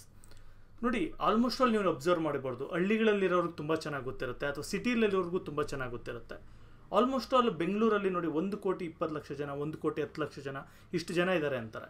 ಆದರೆ ನೇಟಿವ್ಸ್ ಅಂದರೆ ಇಲ್ಲಿರೋರೇ ತುಂಬ ಕಮ್ಮಿ, 20,00,000 ಜನ ಇದ್ದರೆ ಹೆಚ್ಚು. ಆದರೆ ಇನ್ನು ಮಿಕ್ಕಿದ್ದು ಏನು ಪಾಪ್ಯುಲೇಷನ್ ಇದೆ, ಇದೆಲ್ಲ ಕೂಡ ಬೇರೆ ಒಂದು ಸಿಟಿಗಳಿಂದ, ಬೇರೆ ಹಳ್ಳಿಗಳಿಂದ, ಬೇರೆ ಸ್ಟೇಟ್ಗಳಿಂದ ಬಂದಿರೋರೇ ಜಾಸ್ತಿ. ಈ ಥರ ಅವರು ಜೀವನ ಮಾಡೋಕ್ಕೆ ಅಂತಂದ್ಬಿಟ್ಟು ಅವ್ರು ಇರೋವಂಥ ಪ್ಲೇಸ್ನ ಬಿಟ್ಟು ಬೇರೆ ಪ್ಲೇಸ್ನ ಹುಡ್ಕೊಂಡು ಹೋಗ್ತಾರೆ. ಇದು ಬರೀ ಇಂಡಿಯಾದಲ್ಲಿ ಅಂತ ಮಾತ್ರ ಅಲ್ಲ, ಆಲ್ಮೋಸ್ಟ್ ಆಲ್ ಇಡೀ ಪ್ರಪಂಚದಲ್ಲಿ ಎಲ್ಲ ಹ್ಯೂಮನ್ ಸೊಸೈಟೀಸಲ್ಲೂ ಕೂಡ ಇರೋವಂಥದ್ದು. ಇದನ್ನು ಈ ಒಂದು ಬುಕ್ಕಲ್ಲಿ ಡಿಸ್ಕಸ್ ಮಾಡ್ತಾರೆ. ಏನಕ್ಕೆ ಜನ ಏನು ಮಾಡಿದ್ರು ಅವ್ರ ಜಾಗದಲ್ಲಿ ಇರೋಕ್ಕಾಗಲ್ಲ, ಏನಾದರೂ ಮಾಡಿ ಬೇರೆ ಜಾಗಕ್ಕೆ ಹೋಗಿ ಮೈಗ್ರೇಟ್ ಆಗೇ ಆಗ್ತಾರೆ ಅನ್ನೋದನ್ನು, ಅದು ಆಗಲೇಬೇಕು ಅನ್ನೋದನ್ನು ಇಲ್ಲಿ ಡಿಸ್ಕಸ್ ಮಾಡಿದ್ದಾರೆ. Migration is one of the main features of unorganised sector. ನೋಡಿ, ಅನ್ಆರ್ಗನೈಸ್ಡ್ ಸೆಕ್ಟರ್ ಅಂತ ನೋಡಿದ್ವಿ ಅಂತ ಹೇಳಿದ್ರೆ, ಅದನ್ನು ಸ್ಟಡಿ ಮಾಡಬೇಕು ಅನ್ಆರ್ಗನೈಸ್ಡ್ ಸೆಕ್ಟರ್ನ ಅಂದರೆ ಮೈಗ್ರೇಷನ್ನ ಬಗ್ಗೆ ಕೂಡ ನಾವು ತುಂಬ ಚೆನ್ನಾಗಿ ಅರ್ಥ ಮಾಡ್ಕೊಳ್ಬೇಕು. Labourers of unorganised sector migrate from one place to another place in search of work. ಈ ಲೇಬರರ್ಸ್ ಅಂದರೆ ಕೆಲಸ ಮಾಡೋರು ಏನಿದ್ದಾರೆ ಅನ್ಆರ್ಗನೈಸ್ಡ್ ಸೆಕ್ಟರಲ್ಲಿ, ಕೂಲಿ ಕಾರ್ಮಿಕರು ಇರ್ಬೋದು, ಪೇಂಟರ್ಸ್ ಇರ್ಬೋದು, ಕಾರ್ಪೆಂಟರ್ಸ್, ಪಾಟ್ ಮೇಕರ್ಸ್, ಅಥವಾ ತರಕಾರಿ ಮಾರುವಂಥವ್ರು, ಇವರೆಲ್ಲ ಕೂಡ ಇರ್ಬೋದು, ಒಂದು ಜಾಗದಿಂದ ಇನ್ನೊಂದು ಜಾಗಕ್ಕೆ ಕೆಲಸ ಹುಡ್ಕೊಂಡು ಹೋಗ್ತಾರೆ. The people who migrate like this have no social security. ಈ ರೀತಿ ಮೈಗ್ರೇಷನ್ ಆಗಿ ಹೋಗ್ತಾರಲ್ಲ, ಇವರಿಗೆ ಯಾವುದೇ ರೀತಿ ಸೋಷಿಯಲ್ ಸೆಕ್ಯೂರಿಟಿ ಇರಲ್ಲ. ಅಂದರೆ ಏನು, ಒಂದು ಜಾಗ ಅಂತ ಇವ್ರದ್ದು ಇರೋದಿಲ್ಲ, ಒಂದು ಸ್ವಂತ ಮನೆ ಅನ್ನೋದು, ಅಥವಾ ಒಂದು ಪರ್ಮನೆಂಟಾಗಿ ನಾನು ಇಲ್ಲಿದ್ದೀನಿ ಅನ್ನೋಂಥದ್ದು ಇರಲ್ಲ. ಮತ್ತು ಯಾರು ಕೂಡ ತುಂಬ ರಿಲೇಟಿವ್ಸ್ಗಳು ಒಂದು ಕಡೆ ಇದ್ದರೆ ಒಂದು ಸ್ವಲ್ಪ ಸೆಕ್ಯೂರಿಟಿ ಫೀಲ್ ಆಗುತ್ತೆ ಅವ್ರಿಗೆ. ಅಂದರೆ ಓಕೆ, ನಮ್ಮ ಕಡೆಯವ್ರು ಇದ್ದಾರಪ್ಪ, ನನಗೇನಾದ್ರು ತೊಂದರೆ ಆದರೂ ಇವ್ರು ನೋಡ್ತಾರೆ, ಆ ಥರದ್ದು ಇರೋದಿಲ್ಲ. ಜೊತೆಗೆ ಯಾವುದೇ ರೀತಿ ಹೆಲ್ತ್ ಸೆಕ್ಯೂರಿಟಿ ಇರೋದಿಲ್ಲ, ಎಲ್ಲ ಇವರೇ ನೋಡ್ಕೊಳ್ಬೇಕು. ಯಾಕಂದರೆ ಆರ್ಗನೈಸ್ಡ್ಸಲ್ಲಿ ಕೆಲಸ ಮಾಡ್ತಾರಲ್ಲ ಇವರು ಒಂದು ತರಕಾರಿ ಮಾರ್ತಾ ಇರ್ತಾರೆ ಅಥವಾ ಒಂದು ಹಣ್ಣು ಮಾರ್ತಾ ಇರ್ತಾರೆ. ಇವ್ರು ಏನಾದರೂ ಒಂದು ಹೋಗಿ ಸಂಪಾದನೆ ಮಾಡಿದ್ರೆ ಅದರಲ್ಲೇ ಇವರು ಹೆಲ್ತ್ ಕೂಡ ನೋಡ್ಕೊಳ್ಬೇಕು, ಫುಡ್ ಕೂಡ ಅದರಲ್ಲೇ ನೋಡ್ಕೊಳ್ಬೇಕಾಗತ್ತೆ. ಸೊ ಅದು ಮೈಗ್ರೇಷನ್. ಈಗ ಇದರಲ್ಲಿ ಏನಾದರೂ ಡೌಟ್ಸ್ ಇತ್ತಂದರೆ ಕಮೆಂಟ್ ಸೆಕ್ಷನಲ್ಲಿ ಕಮೆಂಟ್ ಮಾಡಿ, ನಾವು ಡಿಸ್ಕಸ್ ಮಾಡೋಣ, ಏನು ತೊಂದರೆ ಇಲ್ಲ. ನೆಕ್ಸ್ಟ್ ಈಗ ಇಲ್ಲಿ ಒಂದು ಟರ್ಮ್ ಹೇಳಿದರು, ಸೋಷಿಯಲ್ ಸೆಕ್ಯೂರಿಟಿ ಅಂತ. ಏನು social security? Unorganised sector workers face social insecurity. ಇವರಿಗೆ ಸೋಷಿಯಲ್ ಇನ್ಸೆಕ್ಯೂರಿಟಿನ ಫೀಲ್ ಆಗ್ತಾರೆ. ಸೆಕ್ಯೂರಿಟಿ ಅಂದರೆ ಸೇಫ್ ಆಗಿರೋದು, ಇನ್ಸೆಕ್ಯೂರಿಟಿ ಅಂದರೆ ನಾನು ಸೇಫ್ ಆಗಿಲ್ವೇನೋ ಅನ್ನೋಂಥ ಒಂದು ಭಯ ಪಡೋವಂಥದ್ದು. ಸೊ ಅದರದ್ದು ಡಿಫ್ರೆನ್ಸ್ ಗೊತ್ತಾಗಲಿ. Social security means having minimum needs to lead a life like housing, health, water, food, drinking water, equal opportunity to work and others. ನೋಡಿ, ಸಿಂಪಲಾಗಿ ಸೋಷಿಯಲ್ ಸೆಕ್ಯೂರಿಟಿಗೆ ಒಂದು ಅರ್ಥ ಕೊಟ್ಟಿದ್ದೀವಿ ನಾವು ಒಂದು ಡಿಕ್ಷನರಿಯಲ್ಲಿ. ಏನಂತ, ಒಬ್ಬ ವ್ಯಕ್ತಿ, ಇವಾಗ ನಾನಿದ್ದೀನಿ, ನನಗೆ ಕರೆಕ್ಟಾಗಿ ಹೌಸಿಂಗ್ ಅಂದರೆ ಇರೋಕ್ಕೆ ಮನೆ, ಬಾಡಿಗೆ ಇರ್ಬೋದು, ಸ್ವಂತ ಇರ್ಬೋದು, ಲೀಸ್ ಇರ್ಬೋದು, ಏನಾದರೂ ಇರ್ಬೋದು, ಹೆಲ್ತ್ ಇರ್ಬೋದು, ಹೆಲ್ತ್ ಕಾಪಾಡ್ಕೊಳ್ಳೋಂಥ services, water, food, drinking water, ಅಥವಾ ಕೆಲಸ ಮಾಡೋಕ್ಕೆ ಆಪರ್ಚುನಿಟಿ, ಇದೆಲ್ಲ ಸಿಗ್ತಾಯಿತ್ತು ಅಂದರೆ ಆಗ ನನಗೆ ಸೋಷಿಯಲ್ ಸೆಕ್ಯೂರಿಟಿ ಇದೆ ಅಂತ ಅರ್ಥ. ಅಂದರೆ ನನ್ನ ಜೀವನ ಮಾಡೋಕ್ಕೆ ಏನು ಬೇಕೋ ಅದೆಲ್ಲ ನನ್ನಲ್ಲಿ ಇದೆ ಅಂತ. Providing these facilities universally and publicly is called as social security. ಈಗ ಈ ಒಂದು ಈ ಪ್ರಪಂಚದಲ್ಲಿ ಅಥವಾ ನಮ್ಮ ಇಂಡಿಯಾ ಮಾತ್ರ ನೋಡೋಣ. ಈಗ ಇಂಡಿಯಾದಲ್ಲಿ ಎಲ್ಲರಿಗೂ ಕೂಡ ಈ ಫೆಸಿಲಿಟೀಸ್ ಇಲ್ಲ. ಎಲ್ಲರಿಗೂ ಮನೆಗಳಿಲ್ಲ, ಸರಿಯಾಗಿ ಗುಡಿಸಲುಗಳಲ್ಲಿರ್ತಾರೆ. ಇನ್ನೂ ಎಷ್ಟೋ ಜನಕ್ಕೆ ಹೆಲ್ತ್ ಇಲ್ಲ, ಎಷ್ಟೋ ಜನಕ್ಕೆ ಫುಡ್ ಇಲ್ಲ, ಈ ಥರ ಎಲ್ಲ ಪ್ರಾಬ್ಲಮ್ ಇದೆಯಲ್ಲ. ಇದನ್ನು ಒಂದು ಸ್ಟೇಟ್ ನೋಡಿ, ಸ್ಟೇಟ್ ಅಂತ ನಾನು ಯೂಸ್ ಮಾಡಿದೆ ಅಂದರೆ ಅದು ದೇಶ ಅಂತ ಅರ್ಥ. ಸೊ ಒಂದು ದೇಶ ಅದನ್ನು ಪ್ರೊವೈಡ್ ಮಾಡಬೇಕು, ಅಥವಾ ಒಂದು ಅಡ್ಮಿನಿಸ್ಟ್ರೇಷನ್ ಅದನ್ನು ಪ್ರೊವೈಡ್ ಮಾಡಬೇಕು. ಆಗ ಅದನ್ನು ನಾವು ಸೋಷಿಯಲ್ ಸೆಕ್ಯೂರಿಟಿ ಅಂತೀವಿ. ಫಾರ್ ಎಕ್ಸಾಂಪಲ್, ಇಂಡಿಯಾದಲ್ಲಿ ನಿಮಗೆ ಇದು ಕ್ಲೀನಾಗಿ ಅರ್ಥ ಆಗಬೇಕು ಅಂದರೆ ರೇಷನ್ ಕಾರ್ಡ್ ಅಂತ. ಅಂದರೆ ಯಾರ್ಯಾರಿಗೆ ಊಟ ಇಲ್ಲ ಅಂಥವ್ರಿಗೆಲ್ಲ ಫುಡ್ ಕೊಡ್ತಾರೆ ನಮ್ಮ ಒಂದು ಗವರ್ಮೆಂಟ್ ಕಡೆಯಿಂದ. ಅದು ಒಂದು ಸೋಷಿಯಲ್ ಸೆಕ್ಯೂರಿಟಿಯ ಒಂದು ಭಾಗ. ಯಾರ್ಯಾರಿಗೆ ಎಜುಕೇಷನ್ ಇಲ್ಲ ಅವ್ರಿಗೆ ಗೌರ್ಮೆಂಟ್ ಸ್ಕೂಲ್ಸ್ ಕೊಡ್ತಾರೆ, ಅದು ಒಂದು ಸೋಷಿಯಲ್ ಸೆಕ್ಯೂರಿಟಿಯ ಒಂದು ಭಾಗ. ಅದೇ ರೀತಿ ಯಾರ್ಯಾರಿಗೆ ಹೆಲ್ತ್ ಏನಾದರೂ ಕಾಂಪ್ಲೆಕ್ಸಿಟೀಸ್ ಕ್ರಿಯೇಟ್ ಆಯಿತು ಅಂದರೆ ಅದಕ್ಕೆ ಗವರ್ನಮೆಂಟ್ ಹಾಸ್ಪಿಟಲ್ಸ್ ಇರುತ್ತೆ, ಅದು ಕೂಡ ಸೋಷಿಯಲ್ ಸೆಕ್ಯೂರಿಟಿ. ಸೊ ಇದೆಲ್ಲ ಕೂಡ ಒಂದು ಗೌರ್ಮೆಂಟ್ ಅವರು ಕ್ರಿಯೇಟ್ ಮಾಡ್ತಾರೆ. Legal framework for workers working in unorganised sector many legal provisions does not apply at all. ನೋಡಿ, ನಾನು ಮೊದಲೇ ಹೇಳಿದ್ನಲ್ಲ, ಈ ಅನ್ಆರ್ಗನೈಸ್ಡ್ ಸೆಕ್ಟರಲ್ಲಿ ಕೆಲಸ ಮಾಡುವಂಥ ವರ್ಕರ್ಸ್ಗೆ ಲೀಗಲ್ ಪ್ರೊವಿಷನ್ಸ್ ಅಷ್ಟೊಂದು ಅಪ್ಲೈ ಆಗಲ್ಲ. ಮಿನಿಮಮ್ ಸ್ಯಾಲ್ರಿ ಇರ್ಬೋದು, ಅಥವಾ ESI ಫೆಸಿಲಿಟಿ, PF ಫೆಸಿಲಿಟಿ ಇರ್ಬೋದು, ಅಥವಾ ಏನಾದರೂ ಪೆನ್ಷನ್ ಸ್ಕೀಮ್ಸ್ ಇರ್ಬೋದು, ಇವ್ಯಾವು ಕೂಡ ಅಪ್ಲೈ ಆಗಲ್ಲ. For example, these workers do not receive wages as per their work duration. ಇವ್ರು 8 ಅವರೇ ಕೆಲಸ ಮಾಡಬೇಕು ಅಂತ ಏನು ರೂಲ್ಸ್ ಇದೆ, ಅದು ಇವ್ರಿಗೆ ಎಷ್ಟೊಂದು ಜಾಗದಲ್ಲಿ ಅಪ್ಲೈ ಕೂಡ ಆಗೋದಿಲ್ಲ ಆ ಥರ. ಅಥವಾ ವೇಜಸ್ ಇರ್ಬೋದು, ಮಿನಿಮಮ್ ವೇಜಸ್, ಇವೆಲ್ಲ ಕೂಡ ಬರಲ್ಲ.